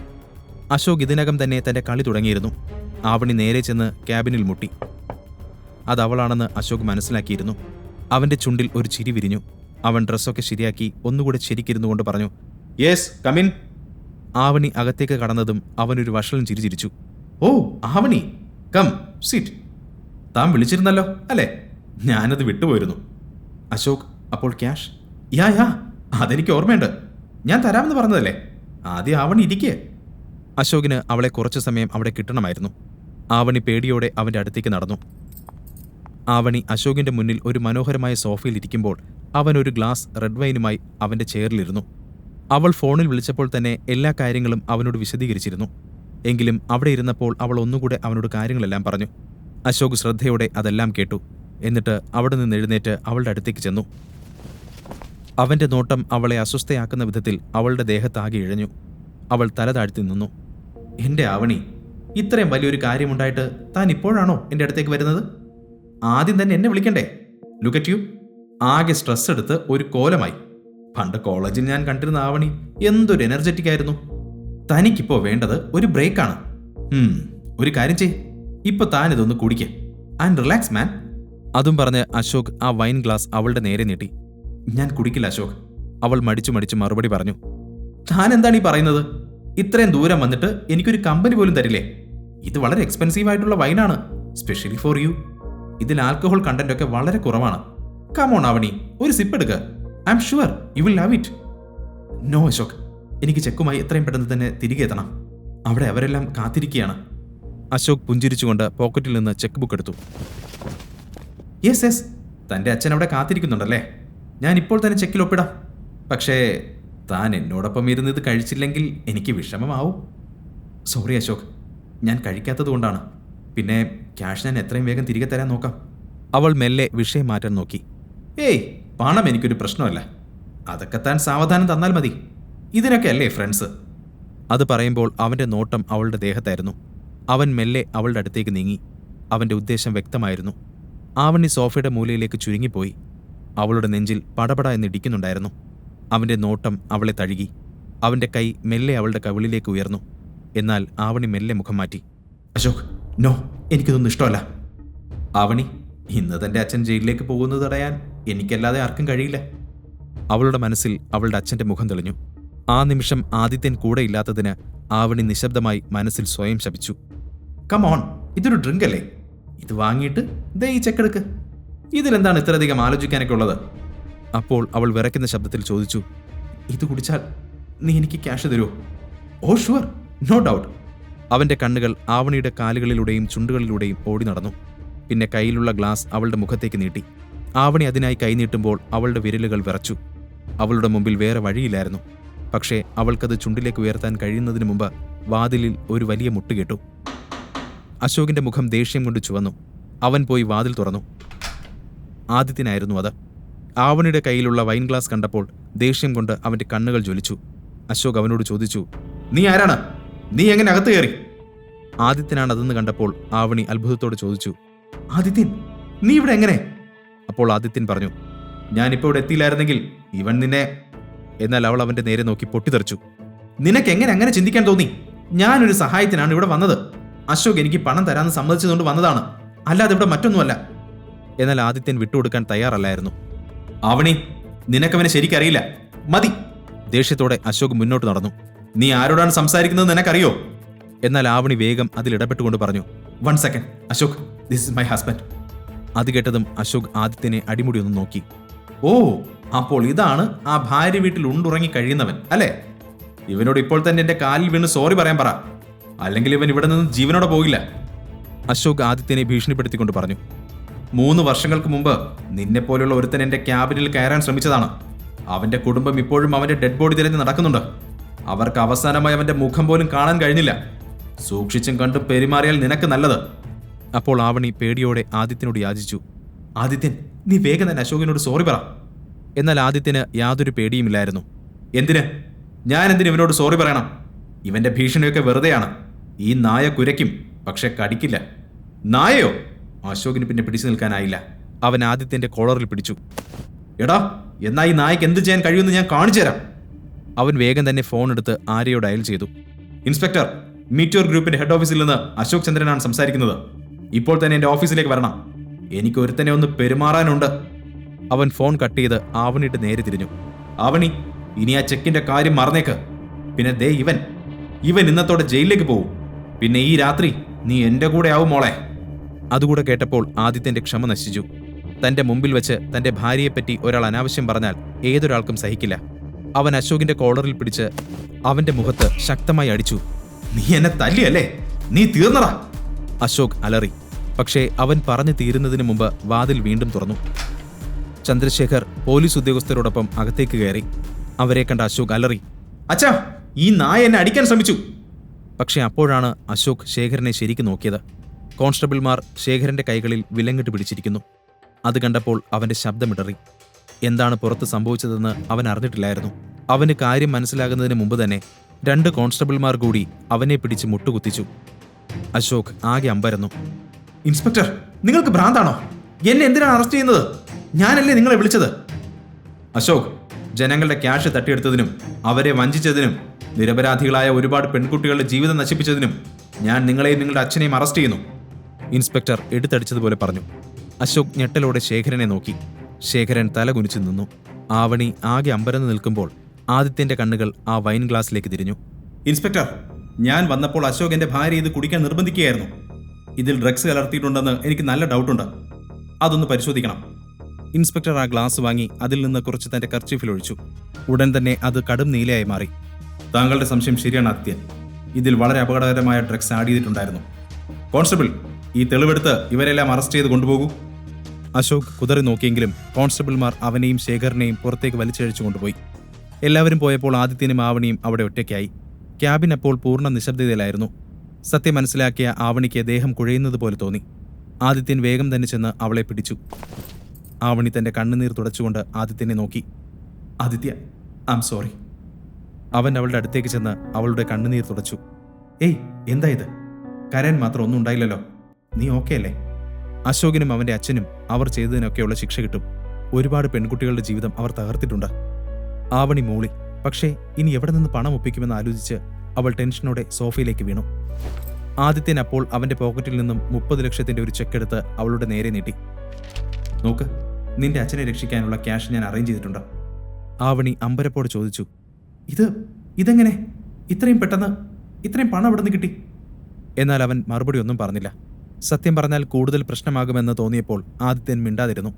എന്നാൽ ആവണി വിടാൻ തയ്യാറല്ലായിരുന്നു. അവൾ വീണ്ടും ആവർത്തിച്ചു. പറ ആദിത്യ, ആരാണ് നിനക്ക് ചെക്ക് തന്നത്? അവസാനം ആദിത്യൻ ഒരു കള്ളം പറയാൻ തീരുമാനിച്ചു. അത് പിന്നെ ഞാനിതെൻ്റെ ഒരു ഫ്രണ്ടിൻ്റെ കയ്യിൽ നിന്നും കടം വാങ്ങിയതാ. അവൻ ഈ അടുത്തായി അവൻ്റെ കമ്പനിയിൽ നിന്നും ഒരുപാട് ക്യാഷ് കിട്ടിയിരുന്നു. അവനിപ്പോൾ അത്യാവശ്യമൊന്നുമില്ല. അപ്പോൾ പിന്നെ അവൻ എന്നെ സഹായിക്കാമെന്ന് സമ്മതിച്ചതാണ്. അത് കേട്ടെങ്കിലും ആവണി അത്ഭുതത്തോടെ അവനെ നോക്കി. ഇന്നവൻ ഒരുപാട് പ്രശ്നങ്ങൾ ഒറ്റയടിക്ക് പരിഹരിച്ചതുപോലെ അവൾക്ക് ഫീൽ ചെയ്തു. അവൻ പിന്നെയും വിശദീകരിച്ചു. അവനിത് പെട്ടെന്നൊന്നും വേണ്ടെന്നാ പറഞ്ഞത്. അവനിപ്പോൾ ഇന്ത്യക്ക് പുറത്താണുള്ളത്. അതുകൊണ്ട് ഇത് സാവധാനം തിരികെ കൊടുത്താൽ മതി. നീ ഇതിനെപ്പറ്റി ആലോചിച്ച് ടെൻഷൻ ആവണ്ട. അത് പറയുമ്പോൾ ആദിത്യൻ സ്നേഹത്തോടെ ആവണിയുടെ കണ്ണുകളിലേക്ക് നോക്കി. വിവാഹത്തിന് ശേഷം ഇന്ന് ആദ്യമായിട്ടാണ് അവൻ അവളുടെ ഭംഗി ഇത്ര അടുത്തു നിന്ന് കാണുന്നത്. പെട്ടെന്ന് അവൻ ബോധത്തിലേക്ക് തിരികെ വന്നു ക്ലോക്കിലേക്ക് നോക്കി. എന്നിട്ട് പറഞ്ഞു, ആവണി, വേഗം പോവാം. ആലോചിച്ച് നിൽക്കാൻ നേരമില്ല. ഇനി 45 മിനിറ്റ് കൂടെയുള്ളൂ. അച്ഛനും അമ്മയും അവിടെ നമ്മളെ വെയിറ്റ് ചെയ്യുന്നുണ്ടാവും. ആദിത്യൻ പറഞ്ഞപ്പോഴാണ് ആവണിയും സമയം നോക്കിയത്. അവൾ അവിടേക്ക് വന്നിട്ട് കുറേ സമയം കഴിഞ്ഞിരുന്നു. ഇനി ഒരുപാട് ചിന്തിച്ച് സമയം കളയാനില്ല. എത്രയും പെട്ടെന്ന് അവർക്ക് സ്റ്റോറിലേക്ക് തിരികെ എത്തണം.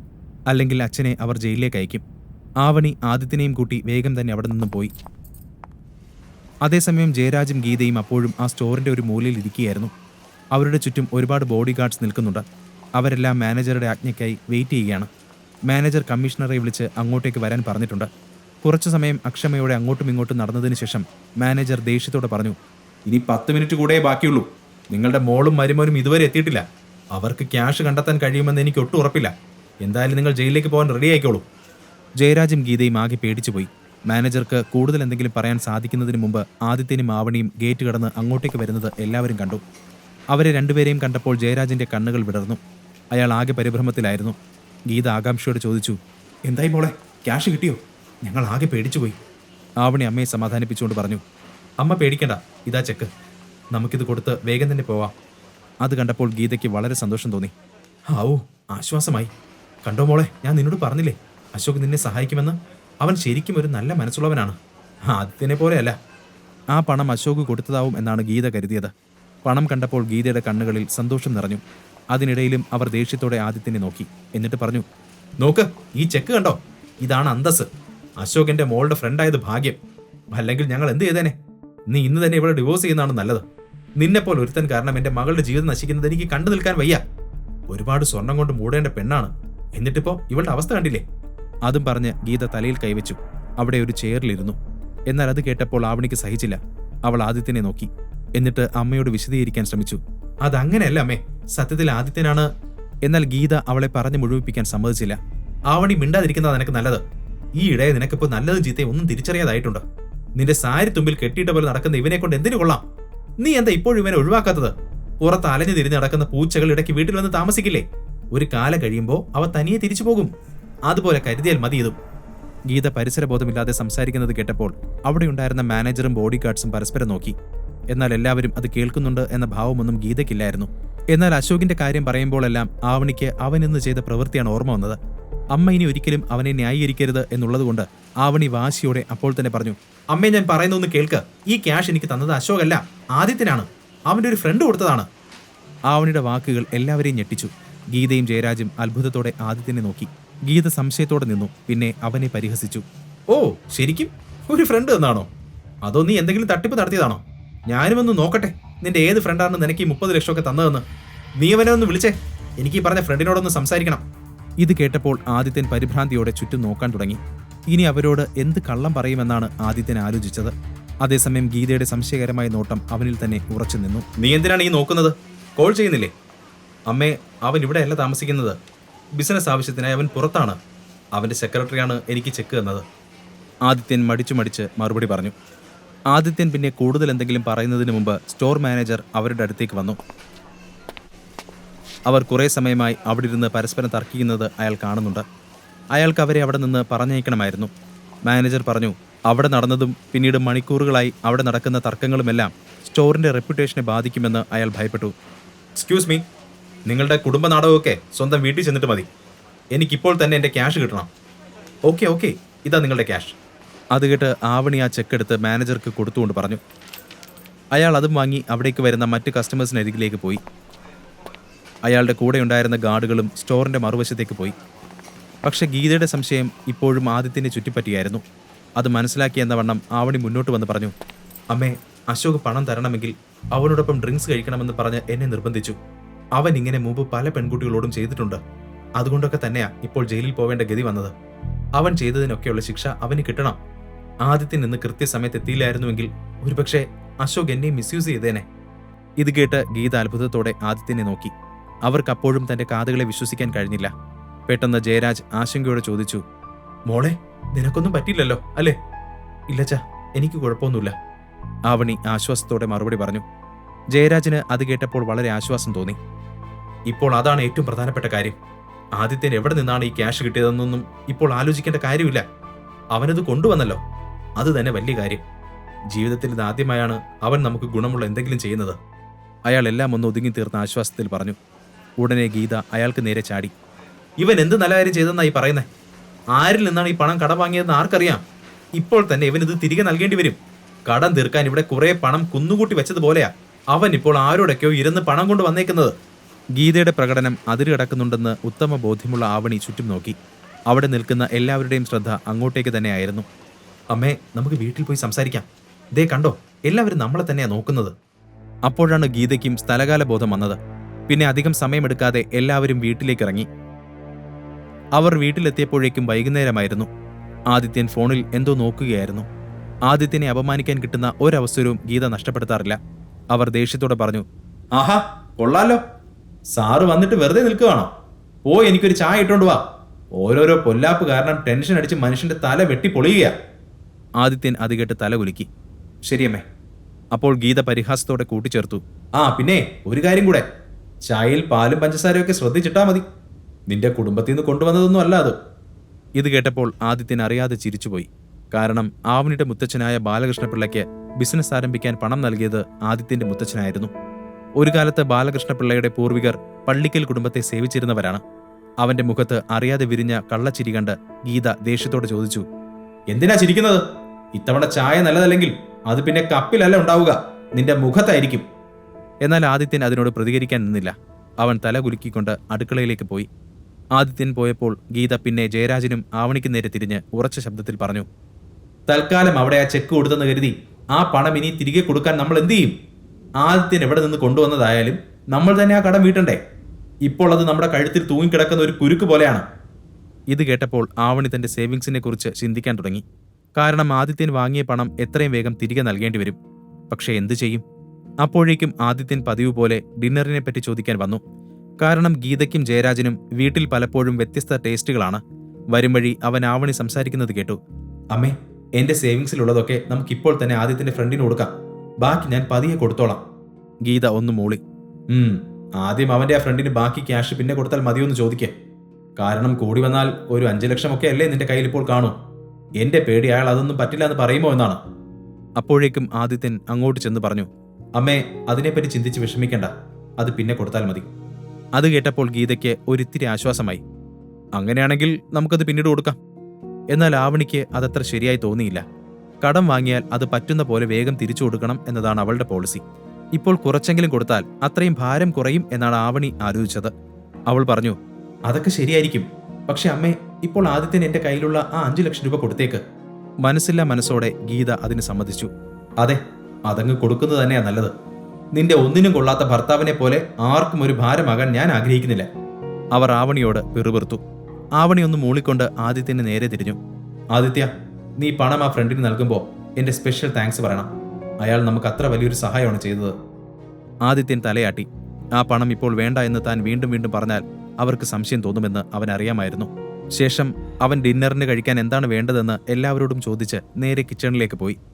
4 വർഷമായി അവനിത് ശീലമായിരുന്നു. ആ വീട്ടിലെ എല്ലാ ജോലികളും ചെയ്യാൻ അവനൊട്ടും മടിയില്ലായിരുന്നു. കുറച്ചു സമയത്തിനകം എല്ലാവരും ഭക്ഷണം കഴിച്ച് അവരവരുടെ മുറികളിലേക്ക് പോയി. ആദിത്യൻ ബാക്കി പണികളെല്ലാം ചെയ്ത് കിച്ചണിൽ തന്നെ നിന്നു. അവൻ ഓരോ ചിന്തയിൽ നിൽക്കുമ്പോൾ പെട്ടെന്ന് ആവണിയുടെ രൂപം അവന്റെ മനസ്സിലേക്ക് വന്നു. ഇന്നാദ്യമായി അവളുടെ കണ്ണിൽ അവനോടുള്ള ബഹുമാനം അവൻ കണ്ടു. ആ ബഹുമാനം മെല്ലെ അവനോടുള്ള ഒരിഷ്ടത്തിലേക്ക് മാറുമെന്ന് അവൻ പ്രതീക്ഷിച്ചു. അതിനെപ്പറ്റി ആലോചിച്ചപ്പോൾ അവന്റെ ചുണ്ടിൽ അറിയാതെ ഒരു ചിരി വിരിഞ്ഞു. അതിനിടയിൽ അവന്റെ പോക്കറ്റിൽ കിടന്ന ഫോൺ റിങ് ചെയ്തു. അവനതെടുത്ത് നോക്കിയപ്പോൾ ഷാനവാസ് ആയിരുന്നു. ആദിത്യൻ കോൾ അറ്റൻഡ് ചെയ്തു. ഉടനെ അപ്പുറത്ത് നിന്നും സംസാരം കേട്ടു. Hello sir, sorry for disturbing you. അപ്പോയിൻമെന്റ് എഗ്രിമെന്റിൽ സാറിന്റെ ഒരു സൈൻ വേണമായിരുന്നു. സാർ നാളെ എപ്പോഴാണ് ഫ്രീ ആവുക? ആദിത്യൻ ചുറ്റും നോക്കിക്കൊണ്ട് പറഞ്ഞു. ഞാൻ നാളെ ഓഫീസിലേക്ക് എത്തിക്കോളാം. Okay sir, good night. ശേഷം ആദിത്യൻ ഫോൺ കോൾ കട്ട് ചെയ്തു. എന്നിട്ട് മുറിയിലേക്ക് പോകാൻ വേണ്ടി തിരിഞ്ഞപ്പോൾ ആവണി അവനെയും നോക്കി അവിടെ നിൽക്കുന്നത് കണ്ടു.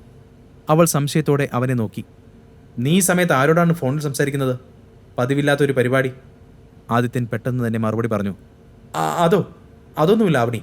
ഇപ്പോൾ കുറച്ച് ദിവസമായി ഏത് നേരവും ക്രെഡിറ്റ് കാർഡ് കമ്പനികളുടെ കോൾ വരുന്നുണ്ട്. ഇവന്മാർക്കിത് നേരവും കാലവും ഒന്നുമില്ല. അത് കേട്ടതും ആവണി ഒന്നും മൂളി.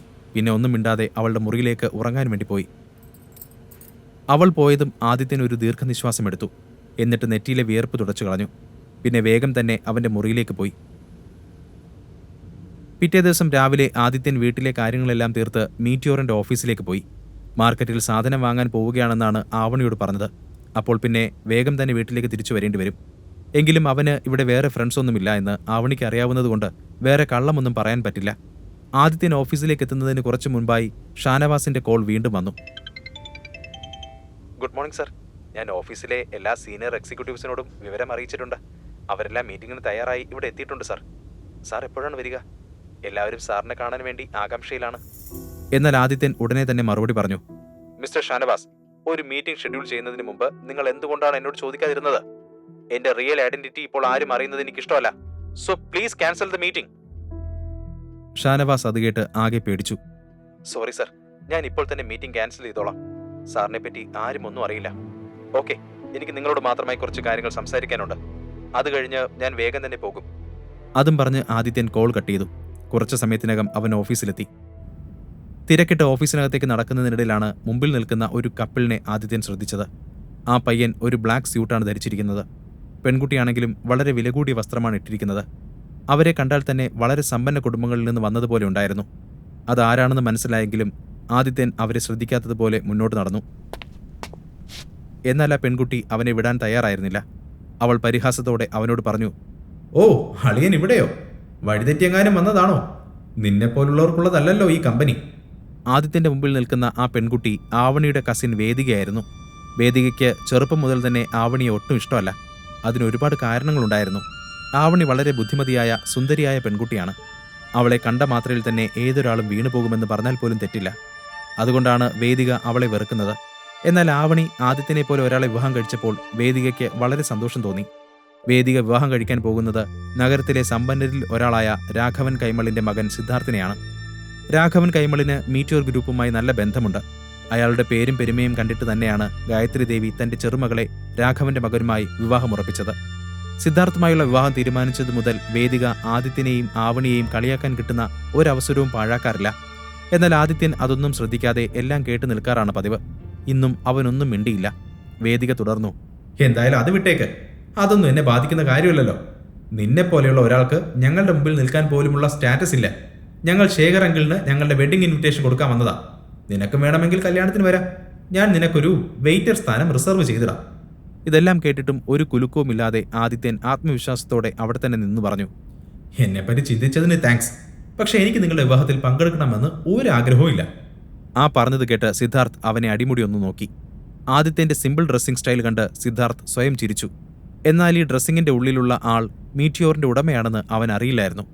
അവർ ഇൻവിറ്റേഷൻ കാർഡ് നൽകാൻ പോകുന്ന ചന്ദ്രശേഖരൻ നിലവിൽ ജയിലിൽ കിടക്കുകയാണ്. അതൊന്നും അറിയാതെ സിദ്ധാർത്ഥ് അവനെ പരിഹസിച്ചു. ഓ, അപ്പോൾ ഇതാണ് ആദിത്യൻ അല്ലേ? നിന്നെപ്പറ്റി ഞാൻ ധാരാളം കേട്ടിട്ടുണ്ട്. നീ നിന്റെ ഭാര്യയുടെ ചിലവിലാണ് ജീവിക്കുന്നത് അല്ലേ? അവസാനം ഇന്നെനിക്ക് നിന്നെ കാണാൻ പറ്റിയല്ലോ. പിന്നെ നിന്നോടൊരു കാര്യം പറഞ്ഞേക്കാം. എന്നാൽ സിദ്ധാർത്ഥിനെ പറഞ്ഞു മുഴുവനാക്കാൻ സമ്മതിക്കാതെ ആദിത്യൻ ഇടയ്ക്ക് കയറി. ഞാനിവിടെ ഒരു ജോലിയുടെ ആവശ്യത്തിന് വേണ്ടി വന്നതാണ്. നിങ്ങളോട് സംസാരിച്ച് നിൽക്കാൻ നേരമില്ല. ജോലിക്കോ? സീരിയസ്ലി? ഇവിടെ ക്ലീനിങ് സ്റ്റാഫിനൊന്നും ഒഴിവുള്ളത് എനിക്ക് അറിയില്ലല്ലോ. നിന്റെ വരവ് കണ്ടാൽ ഇവിടെ ചെയർമാൻ ആവാൻ വരുന്നത് പോലെയുണ്ട്. അതും പറഞ്ഞ് വേദിക പൊട്ടിച്ചിരിച്ചുകൊണ്ട് സിദ്ധാർത്ഥിനെ നോക്കി. അവനും അതിനോട് ചേർന്ന് ചിരിച്ച് കയ്യിലുള്ള ക്യാനിലെ ഡ്രിങ്ക്സ് കുടിച്ചുകൊണ്ടിരുന്നു. ആ ക്യാൻ കാലിയായതും അവനത് നിലത്തേക്കെറിഞ്ഞു. എന്നിട്ട് ആദിത്യനെ നോക്കി. ഈ കമ്പനിയുടെ വേസ്റ്റ് എടുക്കാനുള്ള യോഗ്യത പോലും നിനക്കില്ല. വേണമെങ്കിൽ ആ തെരുവിലെ ക്ലീനിങ് ജോലി ചെയ്തോ. ഇനി പണത്തിന് അത്രയും ആവശ്യമാണെങ്കിൽ ദാ ഇത് വെച്ചോ. അതും പറഞ്ഞ് സിദ്ധാർത്ഥ് ആദിത്യന്റെ പോക്കറ്റിലേക്ക് ഒരു 500 നോട്ട് വെച്ചു. അപ്പോൾ ആദിത്യന്റെ മുഖത്ത് ഒരു ചിരി തെളിഞ്ഞു. ഈ 500 രൂപ നോട്ട് കൊണ്ട് ആർക്കാണ് ഉപയോഗമെന്ന് കാലം തെളിയിക്കും. യാതൊരു ഭാവഭേദവും ഇല്ലാതെയുള്ള ആദിത്യന്റെ മറുപടി കേട്ട് സിദ്ധാർത്ഥിന് ദേഷ്യം വന്നു. നീ എന്താണ് ഈ പറഞ്ഞത്? എന്റെ മുമ്പിൽ നിന്ന് എന്തും പറയാമെന്നാണോ? എന്നാൽ ആദിത്യനും വിട്ടുകൊടുക്കാൻ തയ്യാറായിരുന്നില്ല. കൂടുതൽ എന്തെങ്കിലും സംസാരിക്കുന്നതിന് മുമ്പ് നന്നായി ആലോചിക്കണം. അല്ലെങ്കിൽ പിന്നെ നീ സങ്കല്പിക്കുന്നതിനും അപ്പുറമായിരിക്കും എന്റെ പ്രതികരണം. അപ്പോഴേക്കും സിദ്ധാർത്ഥ് ഒരു ആക്രമണത്തിന് തയ്യാറായി നിന്നിരുന്നു. അവൻ ആദിത്യന്റെ നേർക്ക് ചെന്നു. എന്താടാ നീ എന്നെ ചെയ്യാ? വാടാ, നമുക്ക് നോക്കാം. രംഗം വഷളാകുന്നത് കണ്ട വേദിക സിദ്ധാർത്ഥിനെ തടഞ്ഞുകൊണ്ട് പറഞ്ഞു, ഏയ് വേണ്ട, ഇവരോടൊക്കെ സംസാരിച്ച് നമ്മുടെ സമയം കളയണ്ട. പ്രത്യേകിച്ച് ഒരു പണിയും ഇല്ലാത്തതുകൊണ്ടാ ഇവനൊക്കെ ഇങ്ങനെ മനഃപൂർവ്വം ഓരോ പ്രശ്നങ്ങൾ ഉണ്ടാക്കുന്നത്. കം സിദ്ധു, നമുക്ക് പോവാം. സിദ്ധാർത്ഥിന്റെ കണ്ണുകൾ ദേഷ്യം കൊണ്ട് ചുവന്നിരുന്നു. അവൻ എന്തൊക്കെയോ പറയാനുണ്ടായിരുന്നെങ്കിലും സമയവും സന്ദർഭവും ശരിയില്ലെന്ന് തോന്നി. ഇപ്പോൾ അവൻ തന്റെ വെഡ്ഡിംഗ് ഇൻവിറ്റേഷൻ കാർഡ് കൊടുക്കാൻ വേണ്ടി വന്നതാണ്. നല്ലൊരു മൂഡ് കളയണ്ട എന്ന് കരുതി സിദ്ധാർത്ഥ് വേദികയുടെ കൂടെ അകത്തേക്ക് നടന്നു. ആദിത്യൻ അവർ രണ്ടുപേരും പോകുന്നത് നോക്കി നിന്നു. പിന്നെ ചെറിയൊരു ചിരിയോടെ അവിടെ നിന്നും നേരെ ഷാനവാസിന്റെ ക്യാബിന്റെ അടുത്തേക്ക് നടന്നു. അവൻ അവിടേക്ക് എത്തിയപ്പോൾ ചെയർമാൻ എന്നെഴുതിയ ക്യാബിന്റെ മുമ്പിലായി വേദികയും സിദ്ധാർത്ഥും നിൽക്കുന്നുണ്ട്. അകത്ത് ശേഖരൻ ഉണ്ടെന്ന് കരുതിയാണ് അവർ അവിടെ നിൽക്കുന്നത്. ആദിത്യൻ പറഞ്ഞ വാക്കുകൾ അപ്പോഴും സിദ്ധാർത്ഥിന്റെ ഉള്ളിലുണ്ടായിരുന്നു. അവൻ തന്റെ ദേഷ്യം നിയന്ത്രിച്ച് നിൽക്കുകയാണ്. ഇത് കണ്ട വേദിക അവനെ ആശ്വസിപ്പിച്ചു. ഹേയ്, അത് നീ വിട്ടില്ലേ? അവനെപ്പോലുള്ളവനോടൊക്കെ അവിടെ നിന്ന് തർക്കിക്കാൻ നിന്നാൽ നമ്മുടെ വില പോവുകയല്ലേ ഉണ്ടാവൂ. അതൊക്കെ ശരിയാണ് വേദ. എന്നാൽ അവന്റെ അഹങ്കാരം നീ ശ്രദ്ധിച്ചില്ലേ? ഈ വിവാഹം ഒന്ന് കഴിയട്ടെ. ഈ തെരുവിലൂടെ അവനൊരു പട്ടിയെപ്പോലെ നടത്തിച്ചില്ലെങ്കിൽ എന്റെ പേര് സിദ്ധാർത്ഥ് കൈമളെന്നല്ല. എന്നാൽ അപ്പോഴേക്കും ആദിത്യൻ നേരെ ഷാനവാസിന്റെ ക്യാബിനിലേക്ക് പോയിരുന്നു. അയാൾ പഴയ ക്യാബിനിൽ തന്നെയാണ്. ആദിത്യനെ കണ്ടതും ഷാനവാസ് വേഗം തന്നെ തന്റെ ചെയറിൽ നിന്നും എഴുന്നേറ്റുകൊണ്ട് അവനെ സ്വീകരിച്ചു. Sir please come. ആദിത്യൻ അകത്തേക്ക് കയറിക്കൊണ്ട് പറഞ്ഞു. Thank you. പിന്നെ രാഘവൻ കൈമളിനെയും അയാളുടെ മകൻ സിദ്ധാർത്ഥിനെയും നിങ്ങൾക്ക് പരിചയമുണ്ടോ? Yes sir. മിസ്റ്റർ രാഘവൻ വർഷങ്ങളായി ഈ കമ്പനിയുമായി ചേർന്ന് ചില ബിസിനസ്സുകൾ നടത്തുന്നുണ്ട്. ഒരുപാട് കാലമായിട്ട് അറിയാം. എന്താണ് സർ ഇപ്പോൾ അതിനെപ്പറ്റി ചോദിക്കാൻ കാരണം? ഷാനവാസ് വേഗം തന്നെ മറുപടി പറഞ്ഞു. ആദിത്യൻ ഒന്ന് തലയാട്ടി. ശേഷം ഉറച്ച ശബ്ദത്തിൽ പറഞ്ഞു, എന്നാൽ ഇന്നു മുതൽ മിസ്റ്റർ രാഘവന് മീറ്റിയോർ കമ്പനിയുമായി യാതൊരു ബന്ധവും ഉണ്ടാകാൻ പാടില്ല. അയാളെ ഇപ്പോൾ തന്നെ വിളിച്ച് അവരുമായുള്ള എല്ലാ പ്രോജക്റ്റും നമ്മൾ ക്യാൻസൽ ചെയ്തു എന്നറിയിക്കണം. മീറ്റിയോറിന്റെ ക്ലീനിങ് സ്റ്റാഫാകാൻ മാത്രം യോഗ്യതയുള്ളവരോട് ചേർന്ന് നമ്മൾ ബിസിനസ് ചെയ്യാറില്ല എന്ന് പറഞ്ഞാൽ മതി. അത് കേട്ട് ഷാനവാസ് ഞെട്ടി. ആദിത്യൻ ഒട്ടും ആലോചിക്കാതെ ഒന്നും പറയില്ലെന്ന് ഷാനവാസിനറിയാം. രാഘവൻ കൈമളുമായുള്ള എല്ലാ ബിസിനസ്സും നിർത്തണമെന്നാണ് ആദിത്യൻ ഇപ്പോൾ പറയുന്നത്. ഷാനവാസ് അപ്പോൾ തന്നെ രാഘവനെ ഫോണിൽ വിളിച്ചു. എല്ലാം നോക്കിക്കൊണ്ട് ആദിത്യൻ അവിടെയുള്ള ചെയറിലിരുന്നു. അപ്പുറത്ത് രാഘവൻ ഫോൺ എടുത്തതും ഷാനവാസ് പറഞ്ഞു, hello mister Raghavan, this is Shanavas, the new chairman of Meteor group. New chairman എന്ന് കേട്ടതും രാഘവൻ ഒന്ന് ഞെട്ടി. എങ്കിലും അയാൾ ബഹുമാനത്തോടെ തന്നെ നിന്നു. യെസ് മിസ്റ്റർ ഷാനവാസ്, എനിക്ക് നിങ്ങളോടൊരു ബാഡ് ന്യൂസ് പറയാനുണ്ട്. ഇന്നു മുതൽ ഞങ്ങളുടെ കമ്പനി നിങ്ങളുമായി വർക്ക് ചെയ്യാൻ താല്പര്യപ്പെടുന്നില്ല. നിങ്ങളുമായുള്ള എല്ലാ ഡീലും ഞങ്ങൾ ഇപ്പോൾ തന്നെ ക്യാൻസൽ ചെയ്യുകയാണ്. അതിന്റെ ഡോക്യുമെന്റ്സ് നിങ്ങളുടെ ഓഫീസിൽ ഇപ്പോൾ തന്നെ എത്തും. മീറ്റിയോർ ഗ്രൂപ്പിന്റെ ക്ലീനിങ് സ്റ്റാഫ് ആവാൻ മാത്രം യോഗ്യതയുള്ള ആളുകളുടെ കൂടെ ഞങ്ങൾ ബിസിനസ് ചെയ്യാറില്ല. രാഘവന് കാര്യം മനസ്സിലായി. അയാൾ പ്രതികരിക്കുന്നതിന് മുമ്പ് തന്നെ ഷാനവാസ് കോൾ കട്ട് ചെയ്ത് ആദിത്യനെ നോക്കി. ആദിത്യൻ ഒരു ചിരിയോടെ തല കുലുക്കി. അതേസമയം സിദ്ധാർത്ഥും വേദികയും അവിടെ തന്നെ നിൽക്കുകയായിരുന്നു. കമ്പനിയുടെ പുതിയ ചെയർമാൻ ഷാനവാസ് ആണെന്ന് അപ്പോഴേക്കും അവർ അറിഞ്ഞിരുന്നു. അത് കേട്ടപ്പോൾ സിദ്ധാർത്ഥിന് വളരെ അത്ഭുതം തോന്നിയെങ്കിലും ഷാനവാസിനെ കാണണമെന്ന് അവർ തീരുമാനിച്ചു. അവർ ഷാനവാസിന്റെ ക്യാബിന് പുറത്ത് ഒരുപാട് സമയം കാത്തുനിന്നെങ്കിലും സെക്രട്ടറി അവരെ അകത്തേക്ക് കടത്തിവിട്ടില്ല. അവർ അവിടെ നിന്ന് ആകെ മുഷിഞ്ഞിരുന്നു. അവസാനം അവൻ സെക്രട്ടറിയുടെ നേരെ ചൂടായി. ഇനിയും എത്ര സമയം ഞങ്ങളിവിടെ കാത്തു നിൽക്കണം? നിങ്ങൾ ആദ്യം ചെയർമാൻ സാറിനെ ഒന്ന് വിളിക്കുക. എന്റെ പേര് സിദ്ധാർത്ഥ് കൈമൾ. അദ്ദേഹത്തിന് എന്നെ അറിയാം. സിദ്ധാർത്ഥ് പറഞ്ഞു നിർത്തിയതും സെക്രട്ടറിക്ക് ഷാനവാസിന്റെ ഒരു കോൾ വന്നു. ആ കോൾ അറ്റൻഡ് ചെയ്തതിനു ശേഷം സെക്രട്ടറി സിദ്ധാർത്ഥിനെ സൂക്ഷിച്ചു നോക്കി. എന്നിട്ട് വേഗം തന്നെ സെക്യൂരിറ്റി വിളിച്ചു. ഹലോ സെക്യൂരിറ്റി, വേഗം തന്നെ കുറച്ച് ബൗൺസേഴ്സിനെ ചെയർമാന്റെ ക്യാബിനിന്റെ അവിടേക്ക് വിടണം. ആ നിർദ്ദേശം കേട്ടതും വേഗം തന്നെ കുറച്ചുപേർ അങ്ങോട്ടേക്ക് ഓടി വന്നു. സിദ്ധാർത്ഥിനും വേദികയ്ക്കും കാര്യം മനസ്സിലാകുന്നതിന് മുമ്പ് തന്നെ തോക്കുധാരികളായ അവർ അവരുടെ ചുറ്റും അണിനിരന്നു. സിദ്ധാർത്ഥ് ദേഷ്യത്തോട് അലറി. ഹേയ്, എന്താ ഇത്? നിങ്ങൾക്കൊക്കെ ഭ്രാന്താണോ? നിങ്ങൾ എന്തിനാണ് എന്റെ ചുറ്റും ഇങ്ങനെ നിൽക്കുന്നത്? I'm sorry mister Siddharth. Meteor group നിങ്ങളുമായുള്ള എല്ലാ ഡീലും ക്യാൻസൽ ചെയ്തിരിക്കുന്നു. ക്ലീനിംഗ് ജോലിക്കാരുമായി ഞങ്ങൾ ബിസിനസ് ചെയ്യാറില്ല എന്നാണ് ചെയർമാൻ നിങ്ങളോട് പറയാൻ പറഞ്ഞത്. സെക്രട്ടറിയുടെ വാക്കുകൾ കേട്ട സിദ്ധാർത്ഥിന് ദേഷ്യം വന്നു. എന്ത്? What nonsense is this? അപ്പോഴാണ് അവന് നേരത്തെ ആദിത്യനോട് സംസാരിച്ചത് ഓർമ്മ വന്നത്. താൻ അവനോട് പറഞ്ഞ കാര്യങ്ങളാണല്ലോ ഇത്. അതിനെപ്പറ്റി ഒന്നും കൂടുതൽ ആലോചിക്കുവാൻ അപ്പോൾ അവർക്ക് സമയമില്ലായിരുന്നു. അവരുടെ കമ്പനിയുടെ കൂടുതൽ കാര്യങ്ങളും നടന്നു പോകുന്നത് മീറ്റിയോർ ഗ്രൂപ്പിന്റെ സഹായം കൊണ്ടായിരുന്നു. ഇവർ ഇന്നു മുതൽ എല്ലാ ഡീലും ക്യാൻസൽ ചെയ്യുകയാണെങ്കിൽ അവർ നേരെ തെരുവിലേക്ക് ഇറങ്ങേണ്ടി വരും. അതിനെപ്പറ്റി ആലോചിച്ചപ്പോൾ അവന്റെ നെറ്റിയിലൂടെ വിയർപ്പൊഴുകി. എങ്കിലും അവൻ ദേഷ്യത്തോടെ പറഞ്ഞു. എവിടെ നിങ്ങളുടെ പുതിയ ചെയർമാൻ? എനിക്ക് അദ്ദേഹത്തോട് സംസാരിക്കണം. ഇത്ര പെട്ടെന്ന് എങ്ങനെ തീരുമാനത്തിൽ ഒരു മാറ്റമുണ്ടായി? That is not fair. എന്നാൽ സെക്രട്ടറി അവന്റെ വാക്കുകൾക്ക് ചെവി കൊടുത്തില്ല. സെക്യൂരിറ്റി, ഇവരെ രണ്ടുപേരെയും എത്രയും പെട്ടെന്ന് പുറത്താക്കണം. സെക്രട്ടറിയുടെ വാക്കുകൾ കേട്ടപ്പോൾ വളരെ ഉയരമുള്ള ഒരു ബോഡി ഗാർഡ് മുന്നോട്ട് വന്നു. സിദ്ധാർത്ഥിന്റെ കൈ പിടിച്ചു വലിച്ചു. സിദ്ധാർത്ഥിന് നന്നായി വേദനിച്ചു. അവന്റെ കണ്ണിൽ വെള്ളം നിറഞ്ഞു. ഇതെല്ലാം കണ്ടപ്പോൾ വേദിക അവനെ രക്ഷിക്കാൻ വേണ്ടി മുന്നോട്ട് വന്നു. പ്ലീസ് പ്ലീസ്, ഇങ്ങനെ ചെയ്യരുത്, ഞങ്ങൾ പൊയ്ക്കോളാം. വേദിക കരഞ്ഞു പറഞ്ഞപ്പോൾ ആ ബോഡി ഗാർഡ് സിദ്ധാർത്ഥിന്റെ കൈ വിട്ടു. എന്നാൽ അവൻ അപ്പോഴും വേദന കൊണ്ട് അലറി കരയുന്നുണ്ടായിരുന്നു. അപ്പോൾ തന്നെ അവന്റെ ഫോണിലേക്ക് അവന്റെ അച്ഛൻ രാഘവന്റെ കോൾ വന്നു. സിദ്ധാർത്ഥ്, നിനക്കെന്താ ഭ്രാന്താണോ? നീ മീറ്റിയോറിൽ പോയി എന്തൊക്കെ പ്രശ്നമാണ് ഉണ്ടാക്കിയത്? അവർ നമ്മളുമായുള്ള എല്ലാ ഡീലും ക്യാൻസൽ ചെയ്തല്ലോ. നിന്നോട് അവിടെ പോയി വെഡിങ് കാർഡ് കൊടുക്കാനാണോ അതോ ഇത്രയും വലിയ പ്രശ്നം ഉണ്ടാക്കാനാണോ ഞാൻ പറഞ്ഞത്? അതുകൂടെ കേട്ടപ്പോൾ സിദ്ധാർത്ഥ് ആകെ പേടിച്ചുപോയി. അച്ഛാ, ഞാൻ ഒന്നും ചെയ്തിട്ടില്ല. ഞാൻ വേദികയുടെ കൂടെ വിവാഹം ക്ഷണിക്കാൻ വേണ്ടിയാണ് ഇങ്ങോട്ട് വന്നത്. ഞാൻ ചെയർമാൻ ഇതുവരെ കണ്ടതുപോലുമില്ല. സിദ്ധാർത്ഥ്, മതി. എനിക്ക് നിന്റെ വിശദീകരണം ഒന്നും കേൾക്കണ്ട. നീ കാരണം എനിക്ക് എത്ര വലിയ പ്രശ്നമാണ് ഉണ്ടായതെന്ന് നിനക്കറിയോ? ഇങ്ങനെ സംസാരിച്ചിട്ട് കാര്യമില്ല. നീ ഇപ്പോ തന്നെ ഇങ്ങോട്ട് വരണം. അതും പറഞ്ഞ് രാഘവൻ കോൾ കട്ട് ചെയ്തു.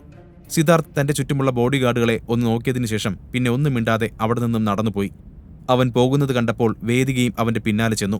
പെട്ടെന്നുള്ള ഈ സംഭവം സിദ്ധാർത്ഥിനെ ആകെ പിടിച്ചുലച്ചു. എന്താണ് അവിടെ സംഭവിച്ചതെന്ന് അവന് മനസ്സിലായില്ല. കാറിലിരിക്കുമ്പോൾ നേരത്തെ ആദിത്യനുമായി ഉണ്ടായ തർക്കം സിദ്ധാർത്ഥിന് ഓർമ്മ വന്നു. വേദിക, ഇതെല്ലാം ആ ആദിത്യന്റെ പണിയാണെന്നാ എനിക്ക് തോന്നുന്നത്. എന്ത്? അവനെ പോലെ ഒരുത്തൻ ഇതൊക്കെ എങ്ങനെ ചെയ്യും? ഏയ്, അതൊന്നും ആവില്ല. അവനെങ്ങനെ ഇത്രയും വലിയ കണക്ഷൻ ഉണ്ടാവും? വേദികയ്ക്ക് അപ്പോഴും അത് വിശ്വസിക്കാനാവുന്നില്ലായിരുന്നു. സിദ്ധാർത്ഥ് നല്ല ദേഷ്യത്തിൽ തന്നെയാണ്. എന്തായാലും ഇതിന്റെ പിന്നിൽ ആരാണെന്ന് എത്രയും പെട്ടെന്ന് കണ്ടെത്തണം. അതും പറഞ്ഞ് സിദ്ധാർത്ഥ് വേദികയും കൊണ്ട് അവിടെ നിന്നും പോയി. അവന്റെ മനസ്സിൽ അപ്പോഴും ചില സംശയങ്ങളുണ്ടായിരുന്നു. അപ്പുറത്ത് സിദ്ധാർത്ഥിനെ ഒരു പാഠം പഠിപ്പിച്ചതിന്റെ സന്തോഷത്തിലായിരുന്നു ആദിത്യൻ. അവൻ വേഗം തന്നെ എല്ലാ ഡോക്യുമെന്റ്സും സൈൻ ചെയ്ത് അവിടെ നിന്നും ഇറങ്ങി. ആദിത്യൻ നേരെ വീട്ടിലേക്കാണ് പോയത്. എന്നാൽ അവിടെ എത്തിയപ്പോൾ അവന്റെ സന്തോഷത്തോടെയുള്ള മുഖം പെട്ടെന്ന് മാറി. ആവണിയുടെ മുത്തശ്ശി ഗായത്രി ദേവി അവിടെ ഹാളിലെ സോഫയിൽ ഇരിക്കുന്നുണ്ടായിരുന്നു. അവർ കഴുത്തിൽ വലിയ സ്വർണ്ണ നെക്ലേസും കയ്യിൽ ഒരുപാട് സ്വർണ്ണ മോതിരങ്ങളും ധരിച്ചിട്ടുണ്ട്. തന്റെ മകന്റെ ഈ ചെറിയ വീട് അവർക്കൊട്ടും ഇഷ്ടമായിട്ടില്ലെന്ന് അവരുടെ മുഖത്തു നിന്ന് തന്നെ വ്യക്തമായിരുന്നു. ജയരാജിനെ അന്ന് വീട്ടിൽ നിന്ന് ഇറക്കിവിട്ടതിനു ശേഷം ഗായത്രി ദേവി പിന്നെ ഇന്നാണ് ഇങ്ങോട്ടേക്ക് വരുന്നത്. അവരെ പെട്ടെന്ന് വീടിന്റെ ഹാളിൽ കണ്ടപ്പോൾ ആദിത്യന്റെ മനസ്സിൽ ഒരുപാട് ചോദ്യങ്ങൾ ഉയർന്നു വന്നു. എങ്കിലും അവൻ മുന്നോട്ട് ചെന്ന് ഗായത്രിയുടെ കാലിൽ തൊട്ടു. എന്നാൽ ആദിത്യനെ കണ്ടതും ഗായത്രി മുഖം തിരിച്ചു നിന്നു. അവർക്ക് അവനെ പണ്ടേ ഇഷ്ടമല്ല. ആ ഹാളിൽ ഒന്നാകെ ഒരു വിചിത്രമായ നിശബ്ദതയുണ്ടായിരുന്നു. ജയരാജും ആവണിയും പരസ്പരം നോക്കി. അപ്പോഴേക്കും ഗീത ഒരു കപ്പ് ചായയും കൊണ്ട് അവരുടെ മുമ്പിലേക്ക് വന്നു. അമ്മേ, ഇതാ ചായ. എന്നാൽ ഗായത്രി ആ കപ്പ് വാങ്ങുന്നതിന് മുമ്പ് അത് മണത്തു നോക്കി. എന്നിട്ട് മുഖം ചുളിച്ചുകൊണ്ട് ഗീതയെ ദേഷ്യത്തോടെ നോക്കി പറഞ്ഞു. എന്ത് ചായയാണിത്? നീ എന്താ വിചാരിച്ചേ? ഞാൻ ഇപ്പോൾ ഈ ചെറ്റക്കുടിലെ ചായ സൽക്കാരം സ്വീകരിക്കുമെന്നോ? കൊണ്ടുപോയി പുറത്തേക്ക് ഒഴിച്ച് കളഞ്ഞേക്ക് ഈ കാടിവെള്ളം. എനിക്കൊന്നും വേണ്ട. അത് കേട്ടതും ഗീത തല താഴ്ത്തി നിന്നു. ഗീത എപ്പോഴും ആദിത്യനെ താഴ്ത്തിക്കെട്ടുന്നത് പോലെ ഗായത്രി എപ്പോഴും ഗീതയെ അപമാനിക്കാറുണ്ട്. അവർ തുടർന്നു. അധിക നേരം ഇവിടെ നിന്ന് കളയാൻ എൻ്റെ അടുത്ത് സമയമില്ല. അറിഞ്ഞു കാണുമല്ലോ, അമ്പാട്ട് ഒരു കല്യാണം നടക്കാൻ പോവുകയാണ്. വേദികയുടെ വിവാഹ ക്ഷണക്കത്ത് തരാൻ വേണ്ടി മാത്രമാണ് ഞാൻ ഇങ്ങോട്ടേക്ക് വന്നത്. അവൾ ചെന്ന് കയറാൻ പോകുന്ന കുടുംബം അമ്പാട്ട് തറവാട്ടിനേക്കാൾ പേര് കേട്ടതാണ്. നിങ്ങളെ വിവാഹത്തിന് വിളിക്കാൻ എനിക്ക് താല്പര്യമുണ്ടായിട്ടല്ല. പക്ഷെ നിങ്ങൾ മാത്രം വന്നില്ലെങ്കിൽ വരുന്ന ഗസ്റ്റുകൾ അത് പ്രത്യേകം ശ്രദ്ധിക്കും. പിന്നെ അവർക്ക് അതിനുള്ള വിശദീകരണം നൽകേണ്ടി വരും. എല്ലാവരോടും വിശദീകരിക്കാൻ വളരെ വലിയൊരു പേരാണല്ലോ നിങ്ങൾ ഞങ്ങൾക്ക് ഉണ്ടാക്കി തന്നിട്ടുള്ളത്. അതും പറഞ്ഞ് ഗായത്രി ആവണിയെയും ആദിത്യനെയും നോക്കി. അവരുടെ കണ്ണുകളിൽ പരിഹാസം മാത്രമായിരുന്നു. അവർ തുടർന്നു. അപ്പോൾ എല്ലാവരും കല്യാണത്തിന് വരണം. പക്ഷെ വെറും കൈയോടെ അങ്ങോട്ട് കയറി വന്നേക്കരുത്. അമ്പാട്ടെ കല്യാണത്തിനനുസരിച്ചുള്ള എക്സ്പെൻസീവ് ഒരു ഗിഫ്റ്റ് തന്നെ കൊണ്ടുവരണം. വലിയ വലിയ ആളുകളൊക്കെ വരുന്നതാ. അവരുടെ മുമ്പിൽ 500-1000 കൊണ്ടൊന്നും വരരുത്. എന്റെ മകൻ സുദേവ് 35 ലക്ഷത്തിന്റെ കാറാണ് അവൾക്ക് ഗിഫ്റ്റായി കൊടുക്കുന്നത്. അത്രയും വില കൂടിയ കാറൊന്നും നിങ്ങൾക്ക് കൊടുക്കാൻ പറ്റില്ലല്ലോ. അതുകൊണ്ട് മിനിമം ഒരു ഡയമണ്ട് നെക്ലേസ് എങ്കിലും കൊണ്ട് അങ്ങോട്ട് വന്നാൽ മതി. ഒരു 4-5 ലക്ഷം രൂപയൊക്കെ വരൂ. 5 ലക്ഷം എന്ന് കേട്ടതും ആവണി ആകെ തളർന്നുപോയി. അവൾ അവളുടെ എല്ലാ സേവിങ്സും ആദിത്യന്റെ ആ ഫ്രണ്ടിന് കൊടുക്കാൻ വെച്ചതാണ്. അവൾ വേഗം തന്നെ പറഞ്ഞു, പക്ഷെ മുത്തശ്ശി, 5 ലക്ഷം എന്നൊക്കെ പറഞ്ഞാൽ കുറച്ച് കൂടുതലല്ലേ? അത്രയും എക്സ്പെൻസീവായ ഗിഫ്റ്റ് ഒന്നും ഞങ്ങൾക്ക് ഒരിക്കലും അഫോർഡ് ചെയ്യാൻ പറ്റില്ല. അതെ അമ്മേ, ഞങ്ങളുടെ കുടുംബത്തിന് ഇപ്പോൾ യാതൊരു സേവിങ്സും ഇല്ല. അപ്പോൾ പിന്നെ ഞങ്ങൾ എങ്ങനെ? ഗീതയും അത് ശരിവെച്ചുകൊണ്ട് പറഞ്ഞു. എന്നാൽ ഗായത്രി അവരുടെ എക്സ്ക്യൂസുകളൊന്നും ചെവിക്കൊള്ളാൻ തയ്യാറായില്ല. കിഡ്നി വിറ്റാണെങ്കിലും വീട് വിറ്റാണെങ്കിലും വേണ്ടില്ല, നിങ്ങളുടെ ഗിഫ്റ്റ് എന്തായാലും അമ്പാട്ടെ അന്തസ്സിന് ചേർന്നതാവണം. ഗായത്രിയുടെ ദേഷ്യത്തോടെയുള്ള വാക്കുകൾ കേട്ടപ്പോൾ അവിടെ നിന്ന് എല്ലാവരും പരസ്പരം നോക്കി. ഗായത്രി അപ്പോൾ തന്നെ ഒരു കൊടുങ്കാറ്റ് പോലെ വീടിന് പുറത്തേക്ക് പോയി. ഹാളിൽ ഒരു വിചിത്രമായ ടെൻഷൻ നിലനിന്നു. ഗീതയാണ് ആദ്യം സംസാരിച്ചു തുടങ്ങിയത്. അവർ പറഞ്ഞത് കേട്ടില്ലേ? 5 ലക്ഷം എന്നാൽ വെറും 5 രൂപ പോലെയാ അവർ പറഞ്ഞിട്ട് പോയത്. വേദിയുടെ കല്യാണ കാര്യത്തിലൊക്കെ അവർക്ക് എന്താണ് ആശങ്ക? എന്റെ മകളുടെ കല്യാണത്തിന് എന്തായിരുന്നു അവർക്ക്? ആവണിയുടെ കല്യാണത്തിന് വന്നവർ തന്ന എൻവലപ്പൊക്കെ ഞാൻ നോക്കിയതാ. അതിലൊന്നുപോലും 500 രൂപയിൽ കൂടുതൽ ഉണ്ടായിരുന്നില്ല.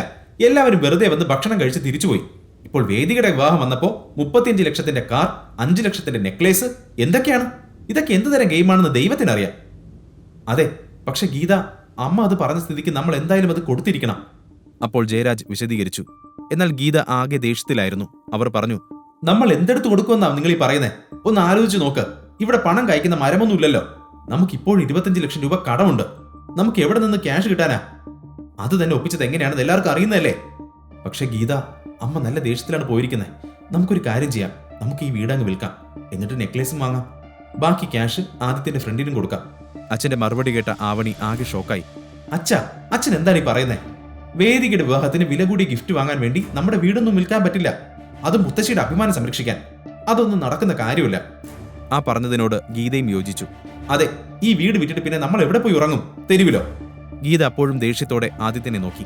അവനാണ് ഇതിനെല്ലാം കാരണക്കാരൻ എന്നാണ് ഗീത അപ്പോഴും വിശ്വസിച്ചത്. ആദിത്യൻ തന്റെ നോട്ടം ആവണിയുടെ നേരെ മാറ്റി. അവന് സംസാരിക്കാനുള്ള ധൈര്യമുണ്ടായിരുന്നില്ല. ഗീത കുറച്ചു സമയം ഒന്ന് ആലോചിച്ച് നിന്ന ശേഷം പിന്നെ പറഞ്ഞു, മോളെ, എന്റെ കയ്യിൽ കുറച്ച് പണമുണ്ട്. അത് വെച്ച് നമുക്ക് എന്തെങ്കിലും വില കുറഞ്ഞ നെക്ലേസ് കിട്ടുമോ എന്ന് നോക്കാം.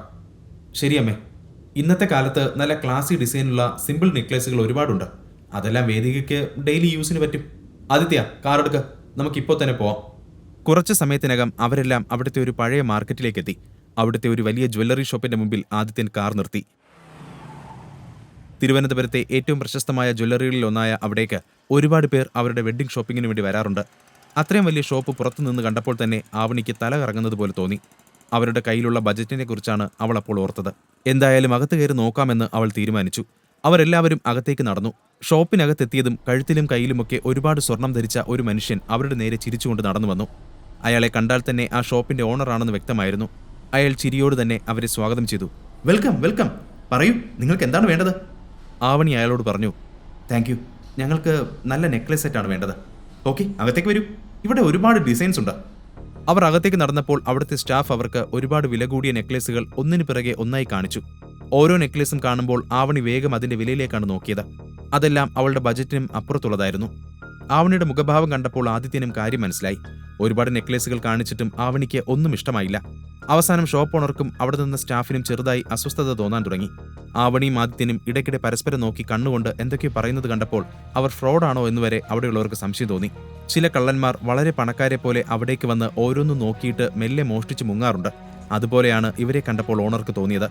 അയാൾ വേഗം തന്നെ പുറത്തു നിൽക്കുന്ന സെക്യൂരിറ്റിയെ ആംഗ്യം കാണിച്ചു വിളിച്ചു. അയാൾ വേഗം അകത്തേക്ക് വന്നു. ആവണിയെയും കൂട്ടരെയും നോക്കിക്കൊണ്ടു നിന്നു. അത് കണ്ടപ്പോൾ എല്ലാവർക്കും പരിഭ്രമമായി. അത് ശ്രദ്ധിച്ച ആദിത്യൻ മനഃപൂർവ്വം അവരുടെ ശ്രദ്ധ ഒരു ഭംഗിയുള്ള നെക്ലേസിലേക്ക് തിരിച്ചു. ആവണി പിന്നെ അവരെ അവഗണിച്ചുകൊണ്ട് ആ നെക്ലേസ് നോക്കാൻ തുടങ്ങി. കുറച്ചു കഴിഞ്ഞപ്പോൾ ഷോപ്പിന്റെ ഓണർ അവരോട് പറഞ്ഞു, പിന്നെ ഞാനും എൻ്റെ സ്റ്റാഫുകളും ഒരുപാട് വില കൂടിയ ഭംഗിയുള്ള നെക്ലേസുകൾ നിങ്ങൾക്ക് കാണിച്ചു തന്നല്ലോ. നിങ്ങൾക്ക് എന്താണ് അതൊന്നും ഇഷ്ടമാവാത്തത്? നിങ്ങളിനി ഏത് ടൈപ്പാണ് ഉദ്ദേശിക്കുന്നത്? അത് പറ. അയാൾക്ക് എന്തൊക്കെയോ സംശയമുണ്ടെന്ന് തോന്നിയ ആവണി വേഗം തന്നെ പറഞ്ഞു, ഏയ് അങ്ങനെയൊന്നുമില്ല, എനിക്കിതിൽ ചിലതൊക്കെ ഇഷ്ടമായി, പിന്നെ ഒന്നുകൂടി നോക്കാമല്ലോ എന്ന് കരുതിയതാണ്. തനിക്കിതിൻ്റെ ഡിസൈനല്ല വിലയാണ് പ്രശ്നമെന്ന് ആവണി പുറത്തു പറഞ്ഞില്ല. ഓക്കെ മാഡം, ഞാൻ ചോദിച്ചതേ ഉള്ളൂ. ഞങ്ങളുടെ ഡിസൈൻസ് ഏതെടുക്കണമെന്ന കൺഫ്യൂഷൻ മാത്രമേ ഇവിടെ വരുന്ന കസ്റ്റമേഴ്സിന് പൊതുവേ ഉണ്ടാവാറുള്ളൂ. നിങ്ങളെ കണ്ടപ്പോൾ ഇഷ്ടമാവാതെ മാറ്റിവെക്കുന്നത് പോലെ തോന്നി, അതുകൊണ്ട് ചോദിച്ചതാ. യെസ്, എല്ലാ ഡിസൈൻസും വളരെ ഭംഗിയുള്ളതാ. ഞാനിതിൽ നിന്ന് തന്നെ ഒന്നെടുക്കാം. തന്റെ യഥാർത്ഥ പ്രശ്നം മറച്ചുവെച്ച് ആവണി പറഞ്ഞൊപ്പിച്ചു. പിന്നെ സെയിൽസ്മാന്റെ മുഖം നോക്കാതെ ചുറ്റിലും നോക്കി. ടേബിളിൽ വെച്ച വളരെ ഭംഗിയുള്ള ഒരു നെക്ലേസിലാണ് അവളുടെ കണ്ണുകൾ ഉടക്കി നിന്നത്. പെട്ടെന്ന് എല്ലാം മറന്നതുപോലെ അവൾ ആ മാലയിലേക്ക് കൗതുകത്തോടെ ഉറ്റുനോക്കി. അത് വളരെ വില കൂടിയ നെക്ലേസ് ആണെന്ന് അതിന്റെ തിളക്കം കാണുമ്പോൾ തന്നെ മനസ്സിലാവുമായിരുന്നു. അതിൽ നല്ല ഭംഗിയുള്ള പച്ചക്കല്ലും ചെറിയ ചെറിയ ഡിസൈനുകളുമുണ്ട്. ആവണി അതിൽ തന്നെ നോക്കി നിൽക്കുന്നത് ആദിത്യൻ ശ്രദ്ധിച്ചു. അവൾക്ക് ആ മാല വാങ്ങണം എന്നുണ്ട് എന്ന് ആദിത്യന് മനസ്സിലായി. ആവണി ആ മാല തന്നെ നോക്കുന്നത് കണ്ടപ്പോൾ കടയുടമ പറഞ്ഞു, ഗുഡ് ചോയ്സ് മാം. ഇത് വളരെ റെയർ പീസാണ്. Pure Jodhpuri design. ഞങ്ങളുടെ തന്നെ ഫാക്ടറിയിൽ ഹാൻഡ് വർക്ക് ചെയ്തെടുത്ത ഡിസൈനാണ്. ട്രൈ ചെയ്ത് നോക്കിക്കൂടെ? അയാൾ അത് ടേബിളിൽ നിന്നും എടുത്ത് ആവണിക്ക് നേരെ നീട്ടി. എന്നാൽ അവൾ വേഗം അത് നിരസിച്ചു. ഏയ് വേണ്ട വേണ്ട, ഇത്രയും എക്സ്പെൻസീവ് ആയത് നോക്കുന്നില്ല. ഞങ്ങളുടെ ബജറ്റ് 50,000 മാത്രമാണ്. 50,000 എന്ന് കേട്ടതും ആ കടയുടമയുടെ മുഖം മാറി. അയാൾ പുച്ഛത്തോടെ അവരെ നോക്കിക്കൊണ്ട് ടേബിളിൽ വെച്ചിരുന്ന ആ മാലകളെല്ലാം സ്റ്റാഫിനോട് എടുത്തു മാറ്റാൻ പറഞ്ഞു. ചുറ്റും നിന്ന സെയിൽസ്മാൻമാരും സെക്യൂരിറ്റിയും എല്ലാം അവരുടെ ബോസിനെ നോക്കി. ആവണി അത്ഭുതത്തോടെ അയാളോട് ചോദിച്ചു, നിങ്ങൾ എന്താണ് ഇതെല്ലാം എടുത്ത് മാറ്റുന്നത്? എന്തുപറ്റി? എന്നാ പിന്നെ 50,000-ന് ഞാനിതെല്ലാം നിങ്ങൾക്ക് പാക്ക് ചെയ്ത് തന്നേക്കാം. ബജറ്റ് ഇല്ലെങ്കിൽ അത് ആദ്യം തന്നെ പറയണമായിരുന്നു.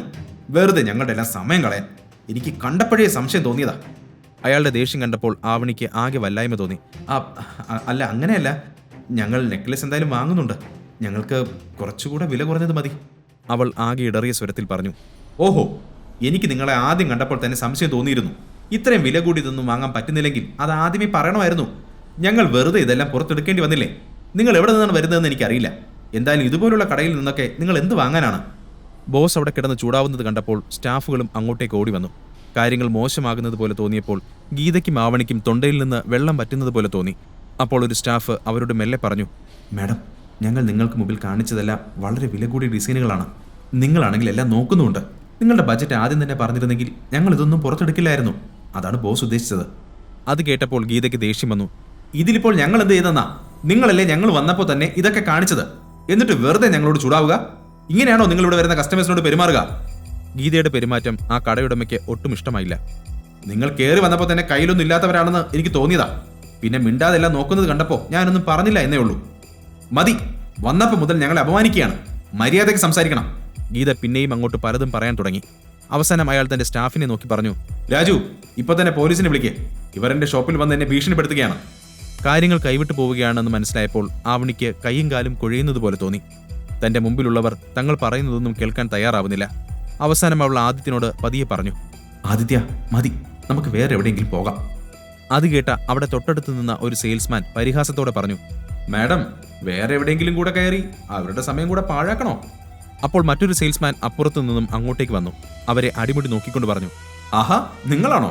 ബോസ്, ഇവരെ എനിക്കറിയാം. ഇന്നലെ നമ്മുടെ ആ മാർക്കറ്റിന്റെ അവിടെയുള്ള പുരാവസ്തു സ്റ്റോറിൽ ഇവരുണ്ടായിരുന്നു. ഇവർ വെറുതെ സമയം കളയാൻ വേണ്ടി സ്റ്റോറിൽ കയറി വലിയ വിലയുള്ള ഒരു പ്രതിമ പൊട്ടിച്ചു. അവസാനം അതിനുള്ള പണം ചോദിച്ചപ്പോൾ അവരുടെ കയ്യിലില്ല. ഞാൻ അവിടെ നിന്ന് പോരുമ്പോഴും ഇവർ പണം കൊടുത്തിട്ടില്ലായിരുന്നു. പിന്നെ അവിടെ നിന്ന് ഓടിപ്പോയോ ആവോ. എന്തായാലും ഇവരെ പോലുള്ളവർ മതിയല്ലോ ഒരു ഷോപ്പിന്റെ സമയം കളയാൻ. അപ്പോൾ മറ്റൊരാളും അതിനോട് ചേർന്നു, ഓഹോ, അതിവരായിരുന്നോ? ഇപ്പോൾ എനിക്ക് മനസ്സിലായി. ഇവരൊന്നും ഇവന്റെ ഭാര്യയ്ക്ക് വേണ്ടി ഒന്നും വാങ്ങിക്കൊടുക്കാൻ പറ്റില്ല. അതുകൊണ്ട് വില കൂടിയ നെക്ലേസ് മോഷ്ടിക്കാൻ വേണ്ടി വന്നിരിക്കുകയാവും. അയാൾ ആദിത്യനെ നോക്കുന്നുണ്ടായിരുന്നു. അവന് നല്ല ദേഷ്യം തോന്നി. ഹേയ് മിസ്റ്റർ, എന്താണിത്? നിങ്ങൾ ഇങ്ങനെയാണോ നിങ്ങളുടെ കസ്റ്റമേഴ്സിനോട് പെരുമാറുന്നത്? അല്ല, ഇത്രയൊക്കെ ചർച്ച ചെയ്യാൻ മാത്രം ഇവിടെ ഇപ്പോൾ എന്താ ഉണ്ടായേ? എനിക്കിത് വാങ്ങാൻ പറ്റുമോ ഇല്ലയോ എന്ന് നിങ്ങൾക്ക് എങ്ങനെ അറിയാം? അത് കേട്ടതും അവിടെ നിന്ന് എല്ലാവരും ഒന്ന് ഞെട്ടി. അതുവരെ മിണ്ടാതെ മാറി നിന്ന അവൻ അങ്ങനെ പറയുമെന്ന് ആരും പ്രതീക്ഷിച്ചില്ല. ആവണിയുടെ ഹൃദയം കൂടുതൽ മിടിക്കാൻ തുടങ്ങി. കടയുടമ പുച്ഛത്തോടെ ആദിത്യനെ നോക്കി പറഞ്ഞു, ഈ നെക്ലേസിന്റെ വില നിങ്ങൾക്കറിയോ? 12 ലക്ഷം രൂപ. നിന്ന് വാചകം അടിക്കാതെ തന്നെ കൊണ്ട് പറ്റുമെന്നുണ്ടെങ്കിൽ ഇപ്പൊ തന്നെ പണം താ, ഞാൻ നെക്ലേസ് തന്നേക്കാം. അപ്പോഴേ നിങ്ങൾ ഞങ്ങളുടെ കസ്റ്റമേഴ്സ് ആവുള്ളൂ. അവിടെ വന്ന മറ്റു കസ്റ്റമേഴ്സും ആദിത്യനെയും ആവണിയും നോക്കി നിൽക്കുകയായിരുന്നു. ആദിത്യൻ വിചാരിച്ചാൽ ഈ കട മുഴുവനായി ആവണിക്ക് വേണ്ടി വാങ്ങാൻ പറ്റും. പക്ഷേ ഇപ്പോൾ അവന് അവന്റെ ഐഡന്റിറ്റി വെളിപ്പെടുത്താൻ പറ്റില്ലായിരുന്നു. അവനൊന്നും മിണ്ടാതെ നിന്നു. അത് കണ്ടപ്പോൾ ഗീതയ്ക്ക് കൂടുതൽ ദേഷ്യം തോന്നി. എല്ലാവരും ചോദ്യം ചെയ്യുന്ന കണ്ണുകളോടെ നോക്കി നിൽക്കുന്നത് കണ്ടപ്പോൾ ആവണി കടയുടമയുടെ നേരെ നോക്കി നിറകണ്ണുകളോടെ കൈകൂപ്പി. കണ്ണീർ നിലത്ത് വീഴുന്നതിന് മുമ്പായി അവൾ പറഞ്ഞൊപ്പിച്ചു, ചേട്ടാ, തെറ്റ് ഞങ്ങളുടെ ഭാഗത്ത് തന്നെയാ. ഞങ്ങളുടെ ബജറ്റ് എത്രയാണെന്ന് ഞങ്ങൾ ആദ്യം തന്നെ പറയണമായിരുന്നു. നിങ്ങളുടെ അടുത്ത് 50,000-ന്റെ നെക്ലേസ് ഇല്ലെങ്കിൽ കുഴപ്പമില്ല, ഞങ്ങൾ പൊയ്ക്കോളാം. അങ്ങനെ വഴിക്ക് വാ. കയ്യിലെ പൈസക്കനുസരിച്ച് വേണം പെരുമാറാൻ. ഇതുപോലെ മര്യാദയ്ക്ക് സംസാരിച്ചാൽ ഒരു പ്രശ്നവുമില്ല. ഞങ്ങളുടെ അടുത്ത് എല്ലാ ബജറ്റിലുമുള്ള ജ്വല്ലറി ഉണ്ട്. നിങ്ങൾ ആദ്യം പറയണമായിരുന്നു, എന്നാലേ ഞങ്ങൾ അറിയൂ. അതാണ് ഞാൻ ഉദ്ദേശിച്ചത്. അത് പറയുമ്പോഴും അയാൾ ആദിത്യനെ ദേഷ്യത്തോടെ നോക്കുന്നുണ്ടായിരുന്നു. ശേഷം അയാൾ അവിടെ നിന്ന് സെയിൽസ്മാനോട് ആ റേഞ്ചിലുള്ള നെക്ലേസ് കാണിക്കാൻ പറഞ്ഞു. ആവണി വേഗം തന്നെ അതെല്ലാം നോക്കി അതിൽ നിന്ന് 60,000 രൂപ വില വരുന്ന ഒരു സിമ്പിൾ നെക്ലേസ് സെലക്ട് ചെയ്തു. ആവണി അവരോട് അത് പാക്ക് ചെയ്യാൻ പറഞ്ഞതിന് ശേഷം ഗീതയെ നോക്കി. അമ്മേ, ഇനി അവർക്ക് ക്യാഷ് കൊടുക്ക്. എല്ലാം ഈ ചെറുക്കം കാരണം ഉണ്ടായതാ.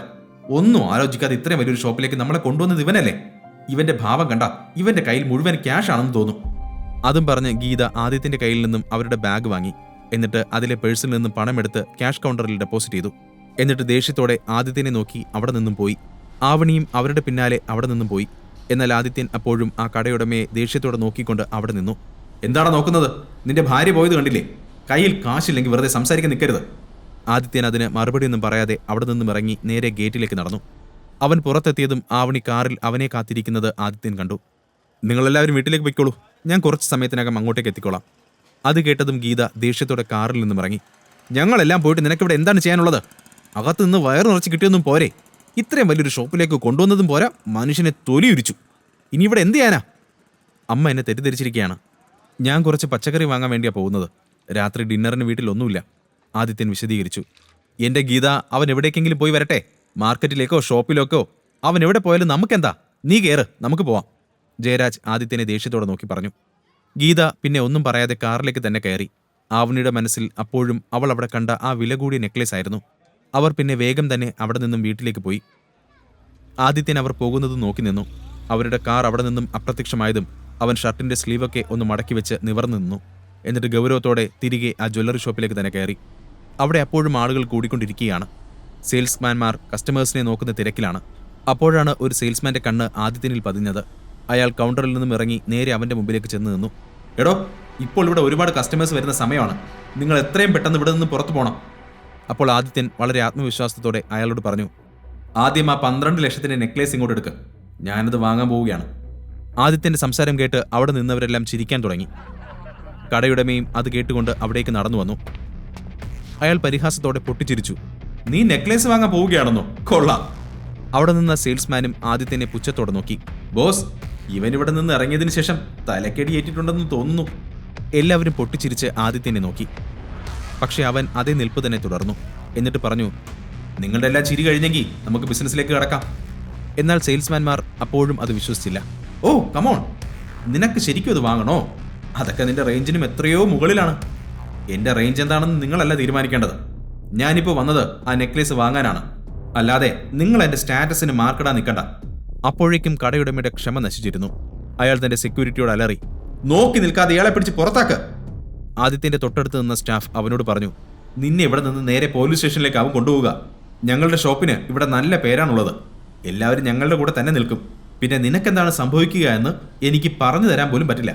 ഇവിടുത്തെ സെക്യൂരിറ്റിയും പോലീസും എല്ലാം നിന്നെ തല്ലി ചതയ്ക്കും. വെറുതെ ഈ ശരീരം കേടുവരുത്തണോ? അപ്പോഴേക്കും ആദിത്യൻ പോക്കറ്റിൽ നിന്നും തന്റെ ഫോൺ എടുത്തു. അവൻ പിന്മാറാൻ തീരുമാനിച്ചിട്ടില്ലായിരുന്നു. അവൻ ഫോണിലൂടെ സംസാരിച്ചു. ഹലോ മൂർത്തിയെങ്കിൽ, ട്രിവാൻഡ്രം ടൗണിലെ ജ്വല്ലറി ഷോപ്പ് നമ്പർ 104, എത്രയും പെട്ടെന്ന് വരണം. ഞാൻ നിങ്ങൾക്ക് 10 മിനിറ്റ് സമയം തരാം. അതും പറഞ്ഞ് മൂർത്തി കോൾ കട്ട് ചെയ്തു. അവന്റെ സംസാരം കേട്ട സെയിൽസ്മാൻ ചിരിച്ചുകൊണ്ട് അവന്റെ തോളിൽ കൈവച്ച് ചോദിച്ചു. ആർക്കാണാവോ നീ വിളിച്ചത്? ഏതെങ്കിലും സൂപ്പർ ഹീറോ നിന്നെ രക്ഷിക്കാൻ പറന്നു വരുമോ? എങ്കിലതൊന്ന് കാണണമല്ലോ. ആദിത്യൻ അത് കേട്ട് ചിരിച്ചു. ആരാണ് വരുന്നതെന്ന് നിനക്ക് 10 മിനിറ്റ് കൊണ്ട് മനസ്സിലാവും. സെയിൽസ്മാന്റെ മുഖം ദേഷ്യം കൊണ്ട് ചുവന്നു. അപ്പോഴേക്കും അവിടെ നിന്ന കസ്റ്റമേഴ്സും അതിലിടപെട്ടുകൊണ്ട് പരസ്പരം അഭിപ്രായം പറഞ്ഞു. ഇവനെ പോലുള്ള ഗുണ്ടകളാണ് നമ്മുടെ നാടിന്റെ ശാപം. നോക്ക്, ഇത്രയൊക്കെ അപമാനിച്ചിട്ടും അവൻ യാതൊരു കൂസലില്ലാതെ നിൽക്കുന്നത് കണ്ടില്ലേ? ഇവനെ കണ്ടാ പറയോ ഇത്ര വലിയ കള്ളനാണെന്ന്? കാണുമ്പോൾ ഒരു മാന്യൻ. ഈ ജ്വല്ലറി ഷോപ്പ് മുഴുവനായിട്ട് വാങ്ങിക്കാൻ നിൽക്കുന്ന പോലെയുണ്ട് ഇവന്റെ ഭാവം. ഷോപ്പിന്റെ പല കോണുകളിൽ നിന്നായി പലവിധ സംസാരങ്ങൾ ഉയർന്നു. 10 മിനിറ്റിനകം അവിടെ എന്താണ് സംഭവിക്കാൻ പോകുന്നത് എന്നൊരു ആകാംക്ഷയും അവരിൽ ചിലർക്കുണ്ടായിരുന്നു. കടയുടമയും അവിടുത്തെ സ്റ്റാഫുകളുമടക്കം ഇടയ്ക്ക് ക്ലോക്കിലേക്ക് നോക്കി. കൃത്യം 10 മിനിറ്റിനകം ആ ഷോപ്പിന്റെ പുറത്ത് വില കൂടിയ കാറുകൾ ഒന്നിനു പിറകെ ഒന്നായി വന്നുകൊണ്ടിരുന്നു. ആ കാറുകളെല്ലാം അവിടെ നിർത്തിയതും അതിൽ നിന്നും കയ്യിൽ തോക്ക് പിടിച്ച ബോഡി ഗാർഡ്സ് ഇറങ്ങി. എല്ലാവരുടെയും ചെവിയിൽ ബ്ലൂടൂത്തും കയ്യിൽ വാക്കി ടോക്കിയുമുണ്ട്. അവർ പരസ്പരം നിർദ്ദേശങ്ങൾ കൊടുത്തുകൊണ്ടിരിക്കുകയാണ്. ഇത്രയും ബോഡി ഗാർഡുകളെ ഒന്നിച്ചു കണ്ടപ്പോൾ അവിടെ നിന്ന് ആളുകൾ അന്തം വിട്ടുപോയി. കടയുടമയും സ്റ്റാഫുകളുമെല്ലാം എന്താണ് സംഭവിക്കുന്നതെന്നറിയാതെ പുറത്തേക്കിറങ്ങി. അപ്പോഴേക്കും ഒരു ബ്ലാക്ക് കാറിൽ നിന്നും കൃഷ്ണമൂർത്തി പുറത്തേക്കിറങ്ങി. ആ ഷോപ്പിന് നേരെ നോക്കി. എന്നിട്ട് അകത്തേക്ക് കയറി. അയാളുടെ കൂടെ വന്ന ബോഡി ഗാർഡ്സ് എല്ലാവരും ആ ഷോപ്പിന് ചുറ്റും നിരന്നു നിന്നു. മൂർത്തി അവിടെ കണ്ടതും ആളുകൾ പരസ്പരം പലതും പറയാൻ തുടങ്ങി. എന്നാൽ മൂർത്തി അവരെ ഒന്നും ശ്രദ്ധിക്കാതെ ഷോപ്പിനകത്തു നിന്ന ആദിത്യനെ നോക്കി ചോദിച്ചു. പറയൂ, ഞങ്ങൾ എന്താണ് ചെയ്യേണ്ടത്? നിങ്ങൾ എന്താണ് ഇത്രയും ചെറിയൊരു ഷോപ്പിൽ നിൽക്കുന്നത്? ആദിത്യനൊന്ന് മൂളി. എന്നിട്ട് പറഞ്ഞു. അങ്കിൾ, ഈ നിൽക്കുന്ന മനുഷ്യൻ എന്റെ സ്റ്റാറ്റസിനെ കുറിച്ച് എന്നോട് ചോദിച്ചു. അതൊന്ന് അയാൾക്ക് മനസ്സിലാക്കി കൊടുക്കാനാ ഞാൻ വിളിച്ചത്. അതും പറഞ്ഞ് ആദിത്യൻ നേരത്തെ തന്നെ കളിയാക്കിയ സെയിൽസ്മാനെ നോക്കി. കയ്യിൽ തോക്കും പിടിച്ചു നിൽക്കുന്ന അത്രയും ബോഡി ഗാർഡ്സിനെ ഒരുമിച്ച് കണ്ടതും അയാളുടെ ഹൃദയം കൂടുതൽ വേഗത്തിൽ മിടിക്കാൻ തുടങ്ങി. എന്തായിരിക്കും ഇനി ആ ഷോപ്പിൽ സംഭവിക്കുക? ആദിത്യൻ ആരാണെന്ന് അവരെല്ലാം അറിയുമോ? ഈ കഥ തുടർന്ന് കേൾക്കുന്നതിനായി ഇപ്പോൾ തന്നെ പോക്കറ്റ് FM ആപ്പ് ഇൻസ്റ്റാൾ ചെയ്യൂ. Link in description.